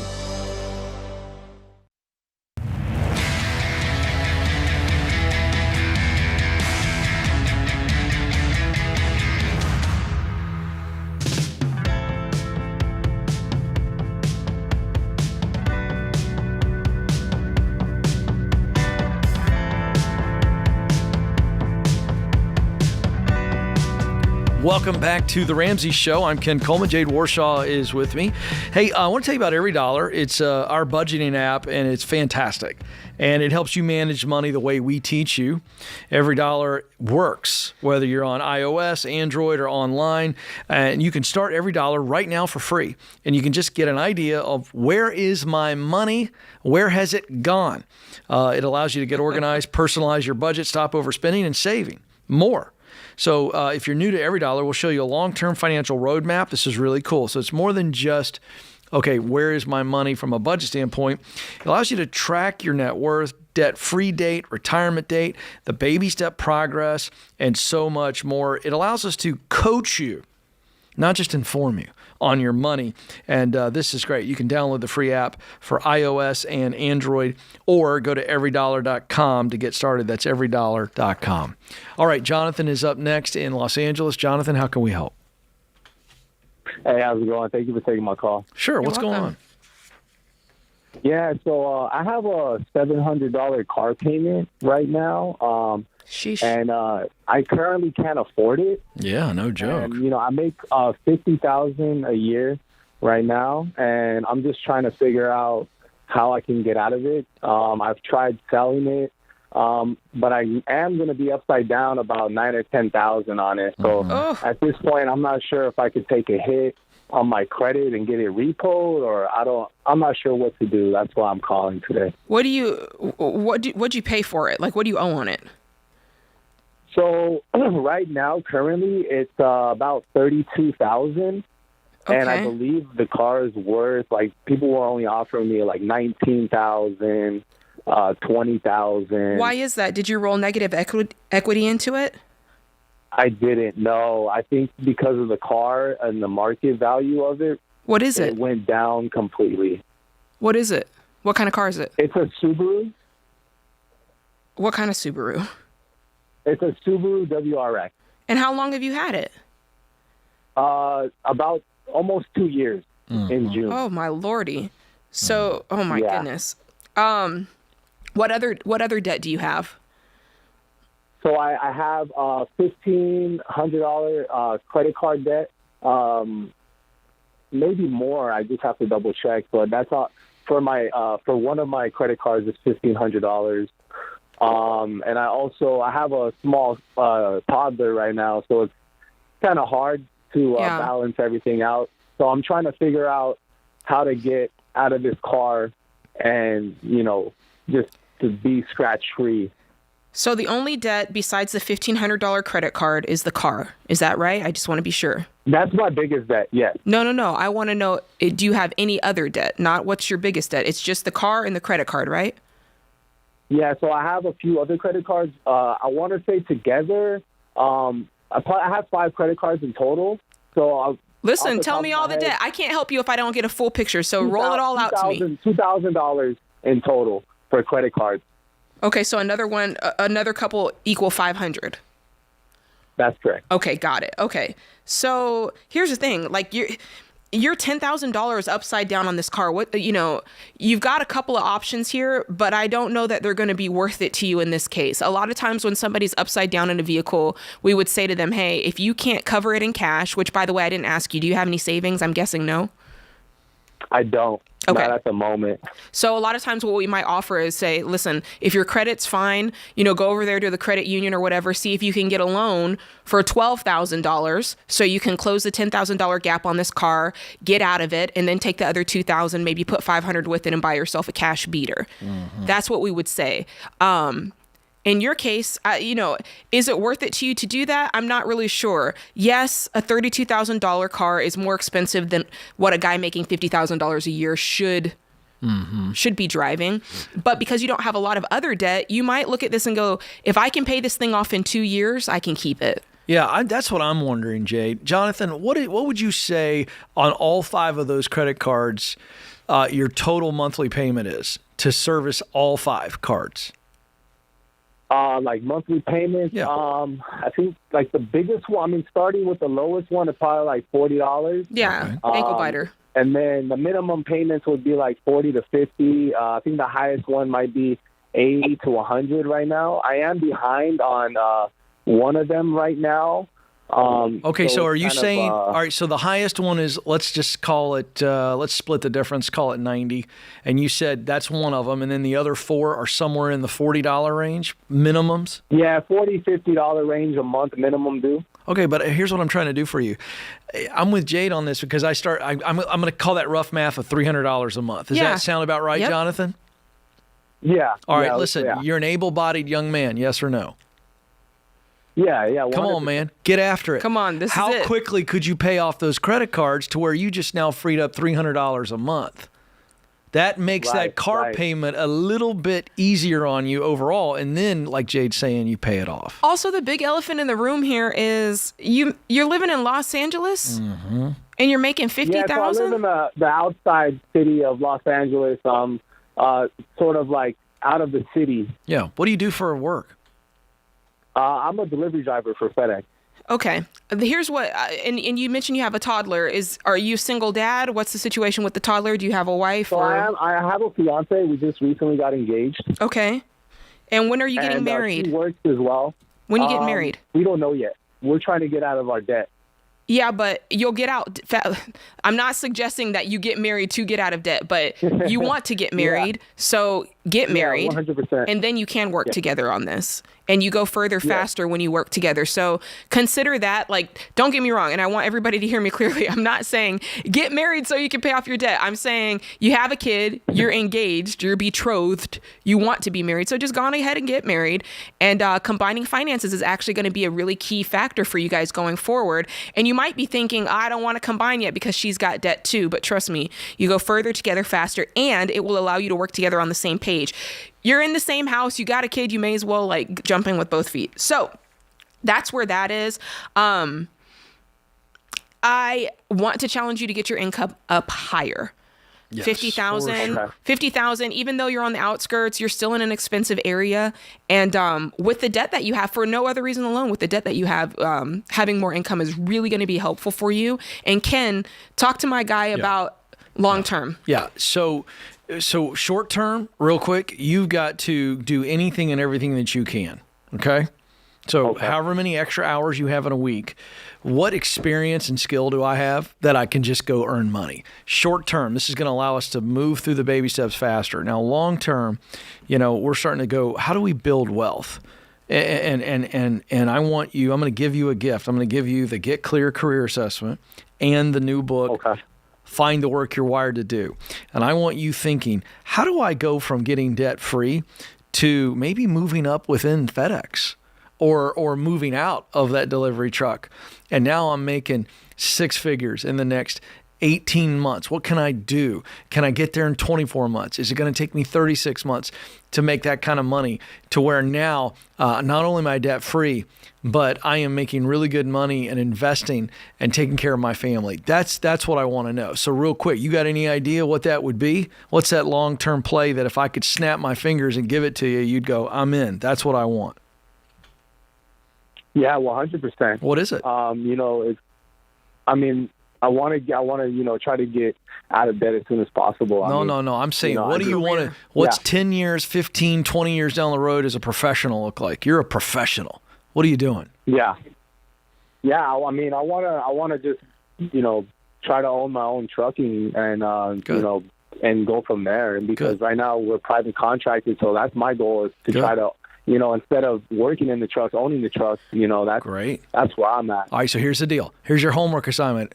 When you're working all those extra hours, I want you to be thinking, who do I know that's a successful trucking business owner?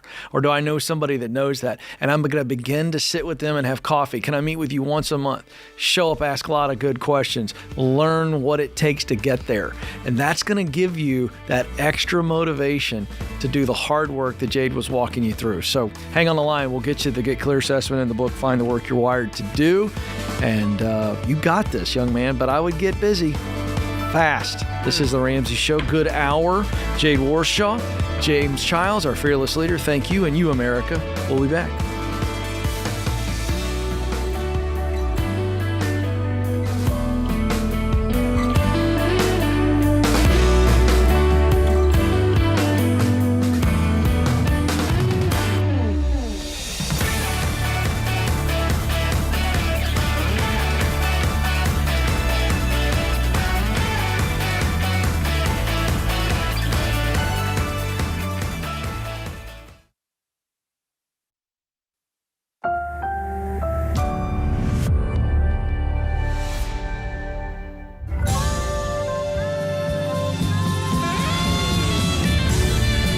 Live from the headquarters of Ramsey Solutions, this is the Ramsey Show. It's where we help you win in life, specifically in your money, in your work, and in your relationships. I'm Ken Coleman. Jade Warshaw joins me, and we are what they call Ramsey personalities around here. But we're your hosts today, and think of us as your coaches. So let's get right to it. Nick is going to join us in Cleveland, Ohio. Nick, how can we help? Hey there. Thank you so much for taking my call. You bet. What's going on? So I just have a question on, I'm trying to increase my income. I've been binge watching your guys' show for the past who knows how long. And I keep hearing Dave talk about increasing income, and I feel like I'm kind of stuck in my job, which I really like. Yeah. Okay. So and what's the job?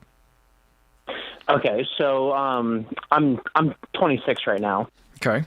Graduated in May of 2020, which that was 22 at the time. Went from accountant 1 to accountant 2 to senior 1, and now I'm senior accountant 2.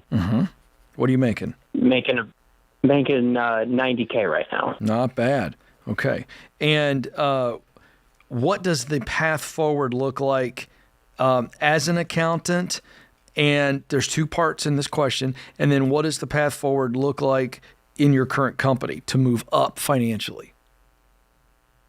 Okay, yeah. So when I first started, I was making about 54. And so now we're in present day now, senior 2 at 90. Okay. And I just don't think there's any way to go up from here, because the next row will be like a supervisor, but they're all filled with younger people. I mean, a little older than me, but not like. Right. So in your current company, all right, so that's the second part of the question. You don't see a lot of opportunity. In other words, a couple more rungs up the ladder where you currently are. But my question is, in the industry as an accountant, just because I don't know what the steps are, so what would it look like in another company or in the industry as an accountant? What are the steps up above 90,000? That's a good question. I mean, I'm on LinkedIn all the time, and I see younger people hopping jobs and finding huge increases in their take-home pay. Yeah, but what I'm asking specifically is, and I'm sorry if I'm not being clear, you're accountant 2 right now is what you called it, senior accountant 2. Is that in my head, remembering that correctly? Yep. Okay, correct. My point is I don't know the industry. So what's up, just the language and the positions in the industry, what's above that? Is it I become a CPA, I become a CFO? Oh, yeah, I should have let you know. Sorry. It's all right. It's private accountant. It's for a commercial insurance company. So I'm not doing taxes or compliance or CPA, nothing like that. But do you want to stay in the industry? You want to be working with numbers in that accountant industry and finance? Absolutely, yes. You do. Okay. My point is, you don't know the answer to the question that I've asked twice, two different ways. So we start there. We've got to say, what is the ultimate for me? Where do I want to be 5, 10, 15 years from now? What is that? Is that the CFO of an organization? Is it CFO of a small business? Is it CFO of a public company? What's the, like, if I were a basketball player, the NBA is the dream. Mm-hmm. What is it for you?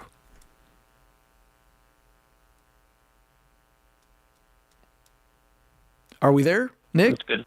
Yeah, He's thinking. yeah. He's thinking about it. I'm thinking. I don't want you to think that much.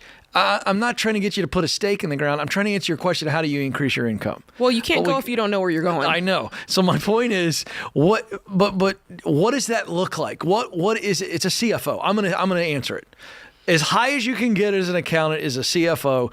And then one day, and I remember, I believe Gary Kelly was the CFO of Southwest Airlines, and I had the pleasure of interviewing him when he was a CEO. So he moved all the way up. So let's just, for our discussion, say CFO is all the way to the top. Do you agree with that, Nick? Oh, yeah. I'd love to run a company one day. Okay, great. Now we got something. We got a target. Now, that's long term. But the reason I'm focusing on that is like Jade said, you got to kind of know, what's the mountain I want to climb? Now I got to figure out, how do I get up Everest? Okay. So there's short term and long term. Anytime somebody asks me the question, how do I increase my income? I go to, what are our short term needs? And then we think long term. Do you have any short term needs, like getting out of debt? Is that why you called saying, how do I increase my income? Or are you just going, I want some growth professionally? What's at the root of this?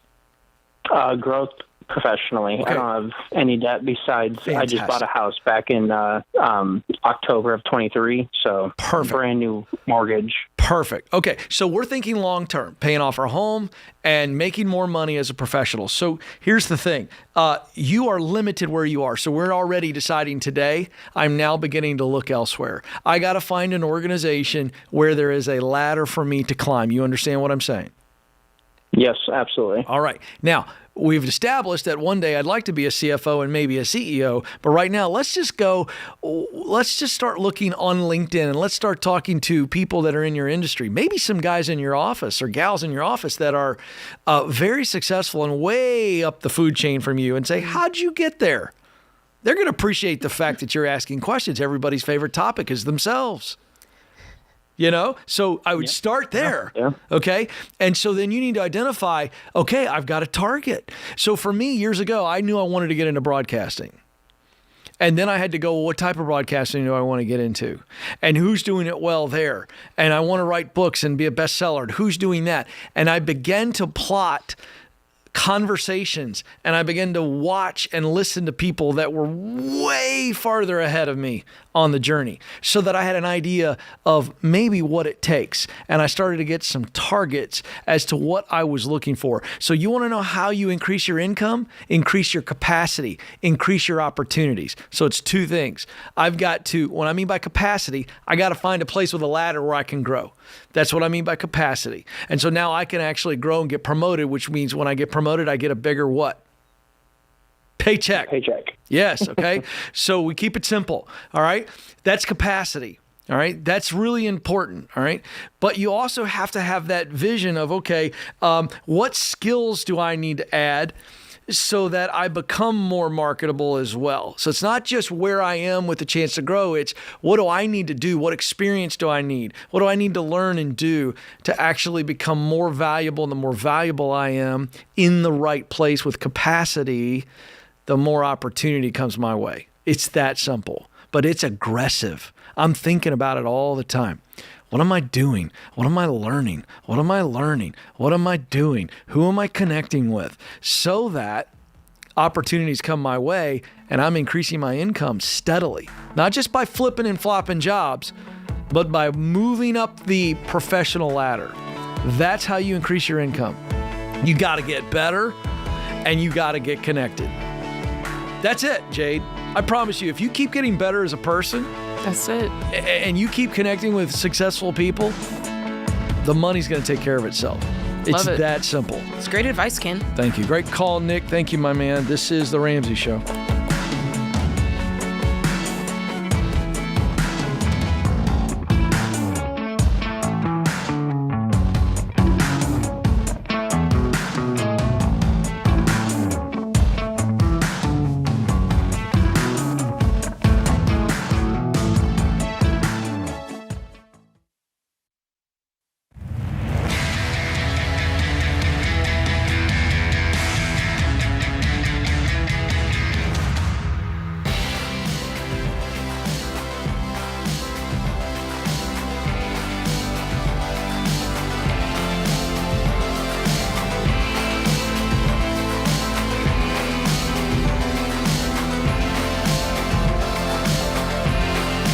Welcome back to the Ramsey Show. Thrilled to have you with us. So glad that you've joined us. I'm Ken Coleman, and Jade Warshaw joins me.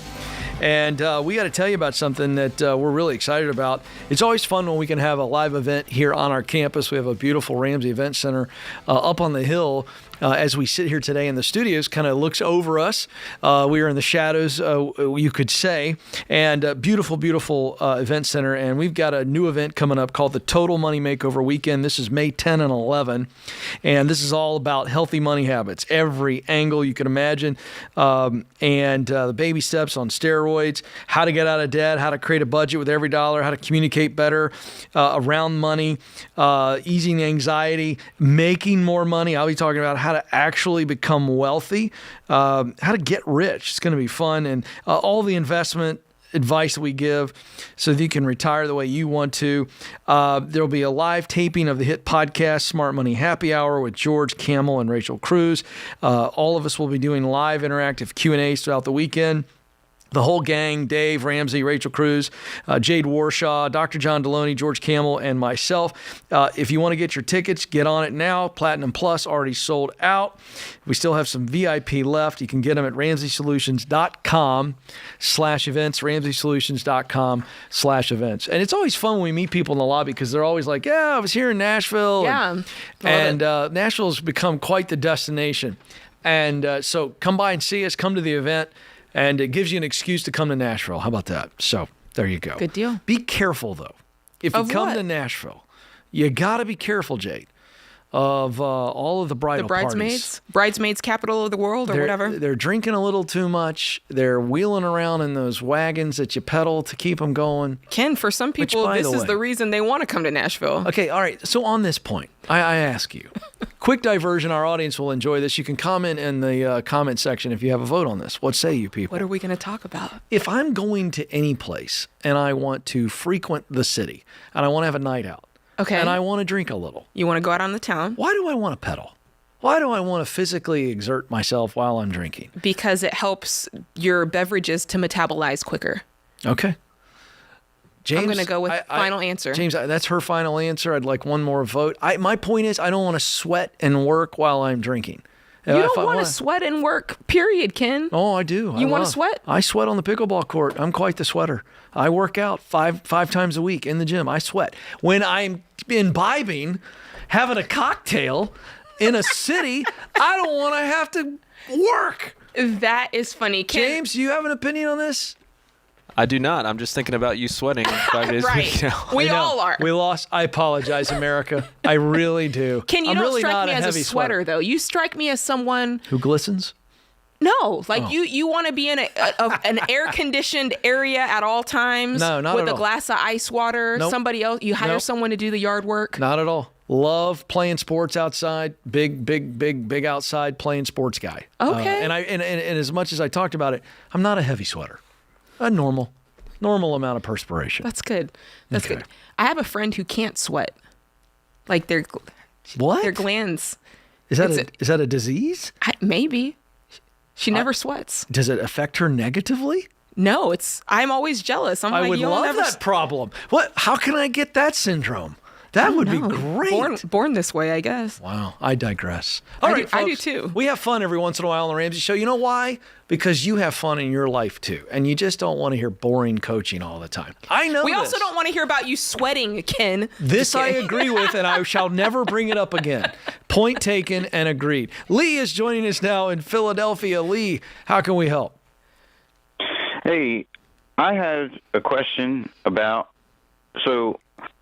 I have a large check come in from an insurance settlement, and I'm not sure what to do with it. What's causing you to get this check? Did you get in an accident? My father passed away last summer. Oh, man, I'm so sorry to hear that. That's tough. Okay. Yikes. Okay. So how much is the check? $100,000. Okay. How old are you? 17. Wow. Okay. This is a lot of money. And what I would advise, usually when people get a lot of money, you're dealing with two things right now that are big changes. A, of course, you've lost your dad, which is a big deal. And then you've got this money here. typically we tell people like sit on it for at least a year. And in this case, you have. And I want to make sure that during that time, have you gotten some folks around you that can kind of help with you? Where is it? Is it sitting in a high yield savings account? So tell me a little bit more about where the money is.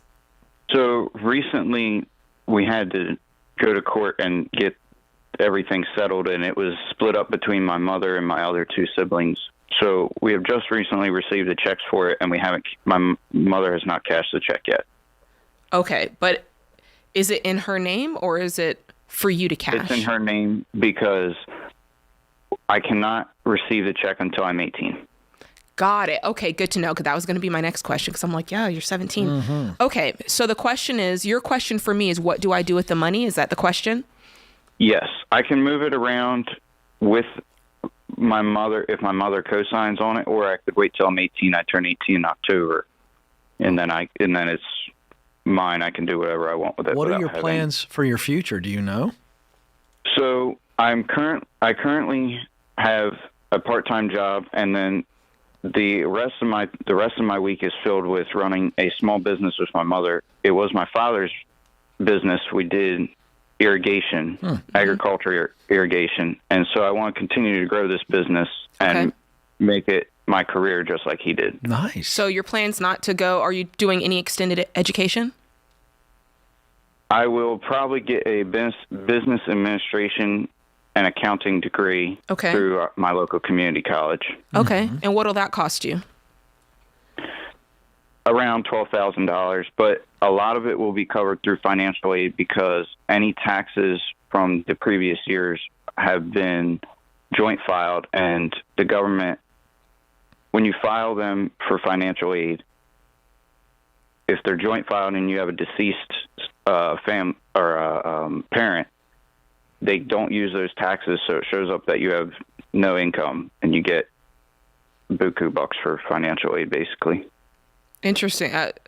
Now, financial aid in the form of a grant or the tax, or is this a loan? Grant. Okay, it's a grant. Okay, so what you're saying is it's showing that you make no money. Yeah. Yes. Is that true though?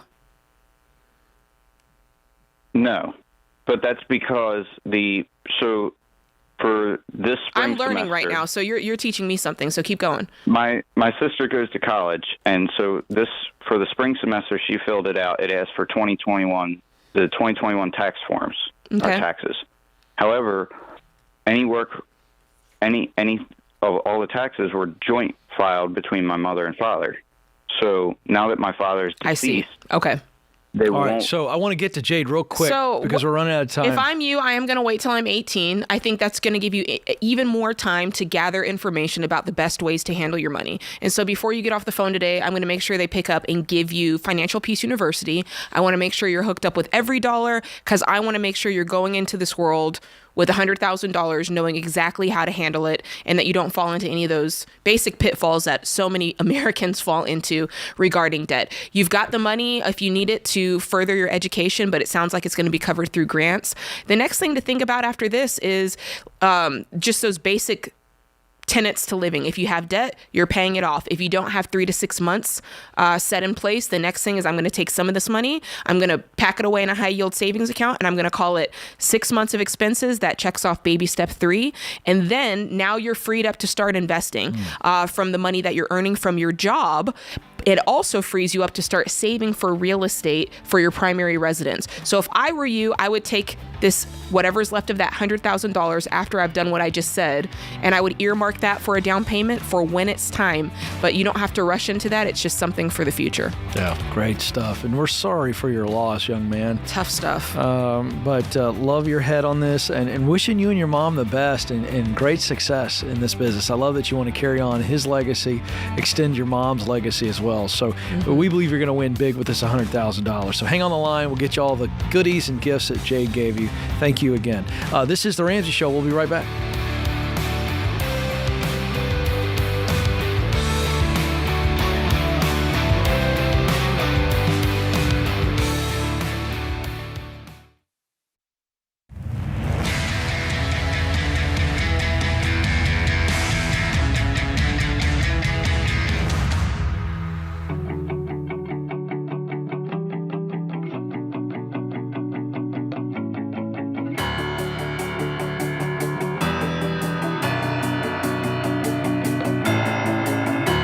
Welcome back to the Ramsey Show. I'm Ken Coleman. Jade Warshaw is with me. So glad you're with us, America. The phone number is 888-825-5225. That's 888-825-5225. One of our favorite things to do on the show is hear the stories of people who have made it through the baby steps. They are debt-free, and now we're looking across the lobby at Zach and Bailey, who join us. How are you two?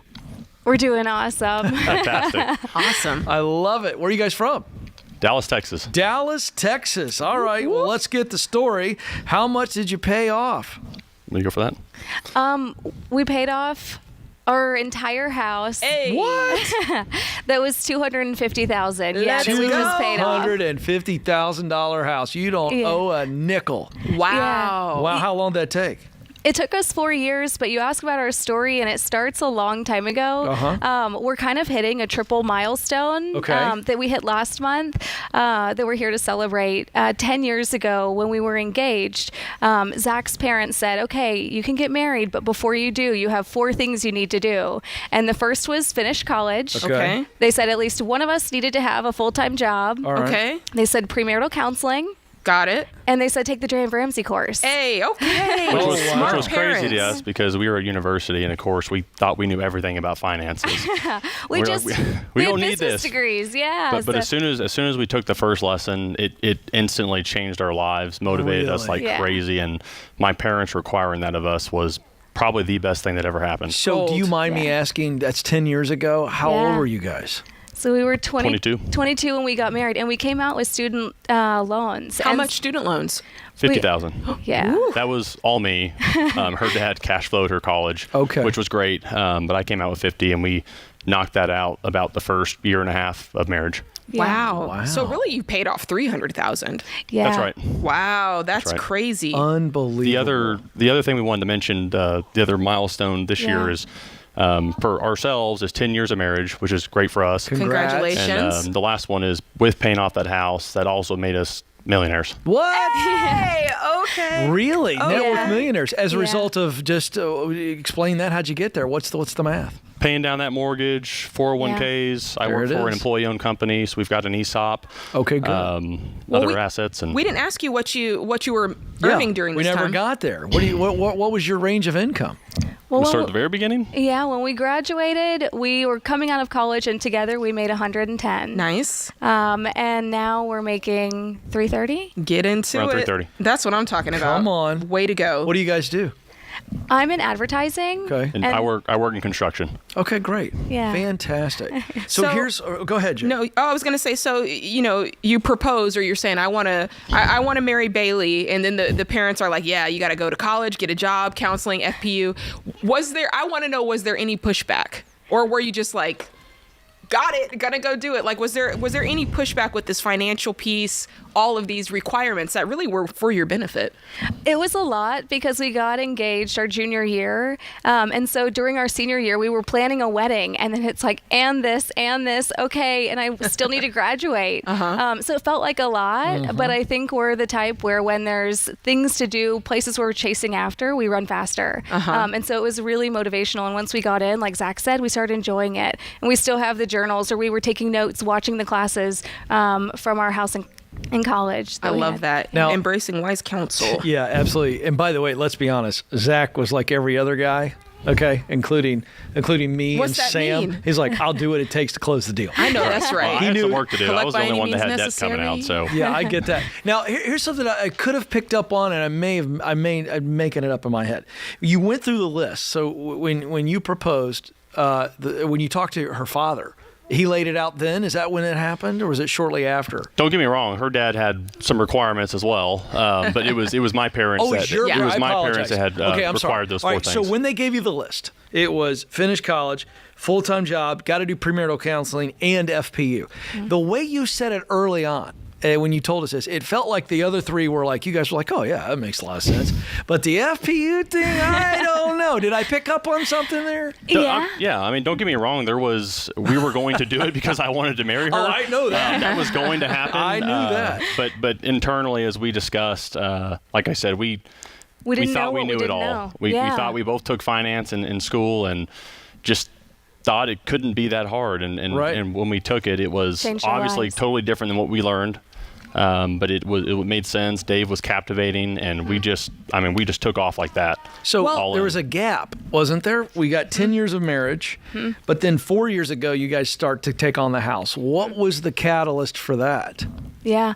So once we graduated and we paid off our debt, we wanted to live first. And so I'm a pretty big dreamer. And so I was like, let's go overseas. We have no kids, no pets. Let's go. Heck yeah. And so we went and lived overseas for a little bit. We actually ended up in the Middle East. I said, I want to go.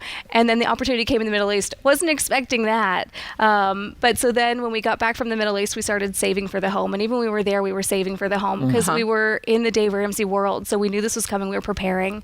And so by the time we bought the house, we had a really significant down payment. And then we were charging for, how fast can we get all the way done? And we set goals, and we beat all the goals we set. Because I think once you're charging, it's fun. You start to see the momentum, and you start to really push.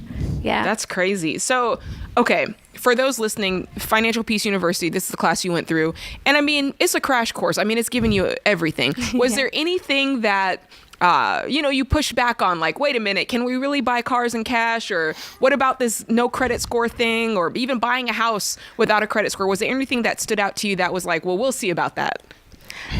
I think answer that. Go ahead. I think the principles about how much of an apartment we could afford at the time were really helpful tips to know, because I think coming out of college, our first real job, you just go for what looks good, versus having some kind of idea of, no, this is what we can afford. So I just really liked having the boundaries and knowing what to do. Did you have one? Well, just the envelope system. I mean, we did the envelope system for the first 5 years of all of that. So even once we were out of debt, we kept doing it. It was only about 5 years ago that we call it evolved and didn't use those anymore. But absolutely, monthly budgeting is critical to our overall success. How's it feel to have a paid-for home?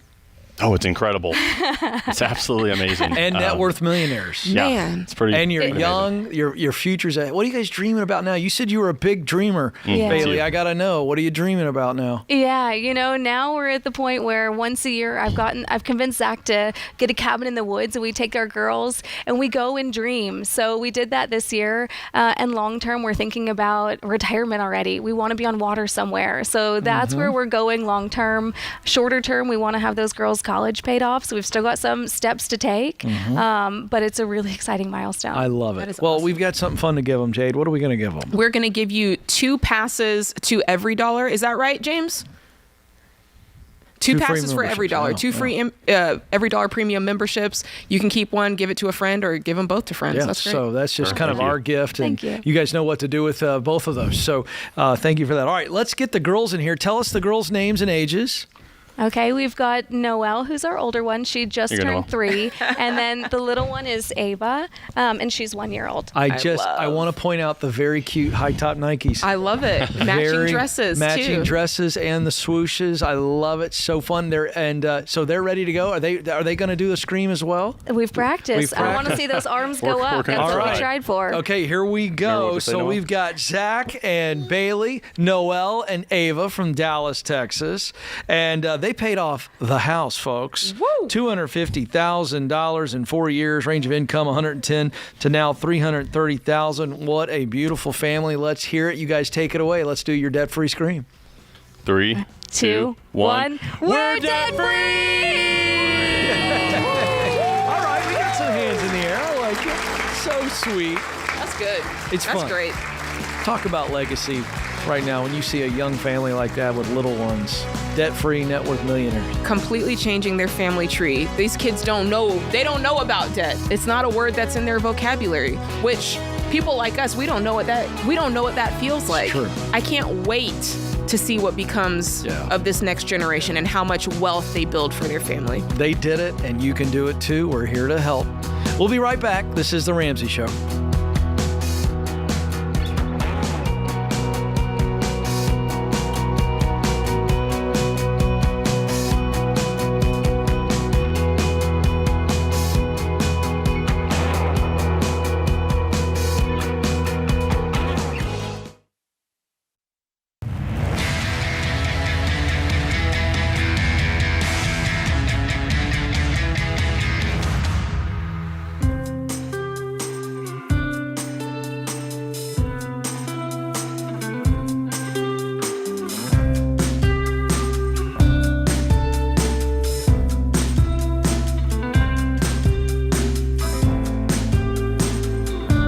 You're listening to The Ramsey Show.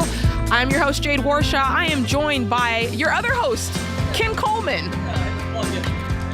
That's all right. Wait, now I'm not even turned on. What is going on? It's all right, Ken. You know I what got happened? you, Ken. You know, I appreciate that because I got in here and I wasn't plugged in to the board, and then I didn't have my mic on. But thank you for picking me up. But you know what it's time for? What? It's time for our scripture of the day and quote Let's of the get day. it. That'll calm me down. It's like I've never done this before. I've only done this, a few thousand times. So here we go. Proverbs 14:23 is the scripture. All hard work brings a profit, but mere talk leads only to poverty. And then Stephen King, that's an odd choice for our quote of the day. That guy scares me. He's a scary individual. He said, what separates the talented individual from the successful one is a lot of hard work. All right, Well, there that's you go. I'm that's with not that. scary at all. I'm with it. I like that. All right, let's go to Gabby, who is a brand new listener, I'm told, and she's joining us in Houston, Texas. Gabby, how can we help? Hi. So I've been listening to you guys on TikTok and some episodes live. I am 32 years old, and I feel like during my 20s, I was very irresponsible with my finances. And now I feel like I'm more mature, and I'm looking into my numbers, and I feel like I'm trapped. I'm lost financially. Oh. So you started to do some investigative work and found that it's not looking so good. So what'd you find? Tell us what you found. What kind of debt is there? What's your income? So I'm not currently working. It's just me and my husband, and we have 3 kids. Okay.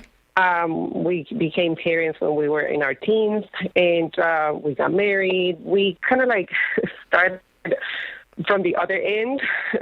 Okay, what's that mean? We had kids first, and then we got married. Kind of I know there's not an order that you have to do things in life, and I guess I'm an example of that. So now that we're somewhat stable, and we have, the kids, we're looking into more into the future, retirement, and all of this. We're like, oh my God, what did we do when we were 20? Mm-hmm. So I was looking at my numbers since I was on hold, and we have about between $25,000 to $30,000 between personal loans and credit cards. Okay. Besides that, we have about $50,000 in student loans. Okay. We do not own a home. We do not have a mortgage. We do not pay rent. Where do you live? And we don't. Or how do you live? live? We live in Houston, but we live with my in-laws. So they own the house. They finished paying it years ago. So all we do is we just pay for all the bills in the house, all the utilities, and all of that. So you live with the in-laws. It's not just that you're living in one of your in-laws' properties. They live there with you? Yeah, we live together. Okay. Question. Are you doing that because of cultural reasons and this is just the way we want to live as a family, or are you doing this because of financial reasons? Financial reasons mostly. So we were renting an apartment before, and we decided, we had a talk, and we're like, it's maybe time for us to look into buying, which we did, but our credits were really bad back then. So so we moved in thinking, okay, we're going to save money, we're going to pay, off our debt, and we're going to eventually buy a home. But it's been about 5 years now. And let me tell you, the reason that you haven't done it is because it's extremely comfortable. You're living in a situation where you're not having to pay the biggest line item on everybody else's budget, which is mortgage or rent. And so, unfortunately, I think people enter into those situations thinking, hey, this is going to give us the margin we need. But instead, depending on your personality type, it causes you to go in the opposite direction and go, hey, now I can just lean back. And I'm going to push you on this one, Gabby, because you went into this situation, but you're not working. Why aren't you working? Well, I'm not currently working right now. We had a baby last year, and my type of work, I couldn't have to take care of a baby. I don't have anybody that can care for the baby besides me. Why not? Yeah, I'm confused about that one. What What does that mean? Is that you're not willing to have childcare, or tell me more? What does that mean? Yeah, so we live. Like I said, we live with my in-laws. They both work. Right, So and they're out that's of the fine. House. Husband is also out of the house, and my mom lives very far away from me. I do not have anybody to take care of the baby besides me. Okay, what is your I cannot husband? afford to pay. You can't afford to pay for it. Okay, Tell me what your husband is bringing home paycheck-wise. Paycheck to paycheck, around $3,500. Oh, a month? No. So 7,000? Yeah, around 7,000. So you're making $7,000 a month. You're not paying a mortgage, and you're telling me you can't afford $1,000 a month for childcare for the baby? No, I got called BS on that one. Well, and because I want to push on that if I can. Are you talking about traditional daycare when you tell us that? So you've run the numbers on what a traditional daycare would cost? I have never looked into that. At max, it's $1,500. Right, but what I'm getting at is Gabby, where are you coming up with this number that you can't afford it and that you don't have anybody when, in all honesty, if you found an older grandmother who is retired, who's just looking for something to do, you're talking about a fraction of daycare costs. That's true, but Stacey and I did that. Yes, Ken is right. That's all I'm If you don't out. like the traditional method of daycare, like if you're more... if what's causing you pause is the fact that I don't want to leave my baby with this type of facility or here, listen, I get it. But what you said was it was the cost. And if that's the case, I'm looking at the numbers. I'm like, how can it be the cost? Unless there's something you're not telling me. Because what I'm seeing here, Gabby, is grown folks living with the in-laws.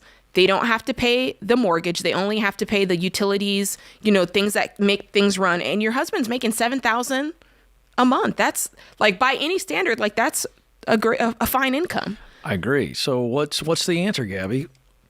Well, you said that's the reason you're not working.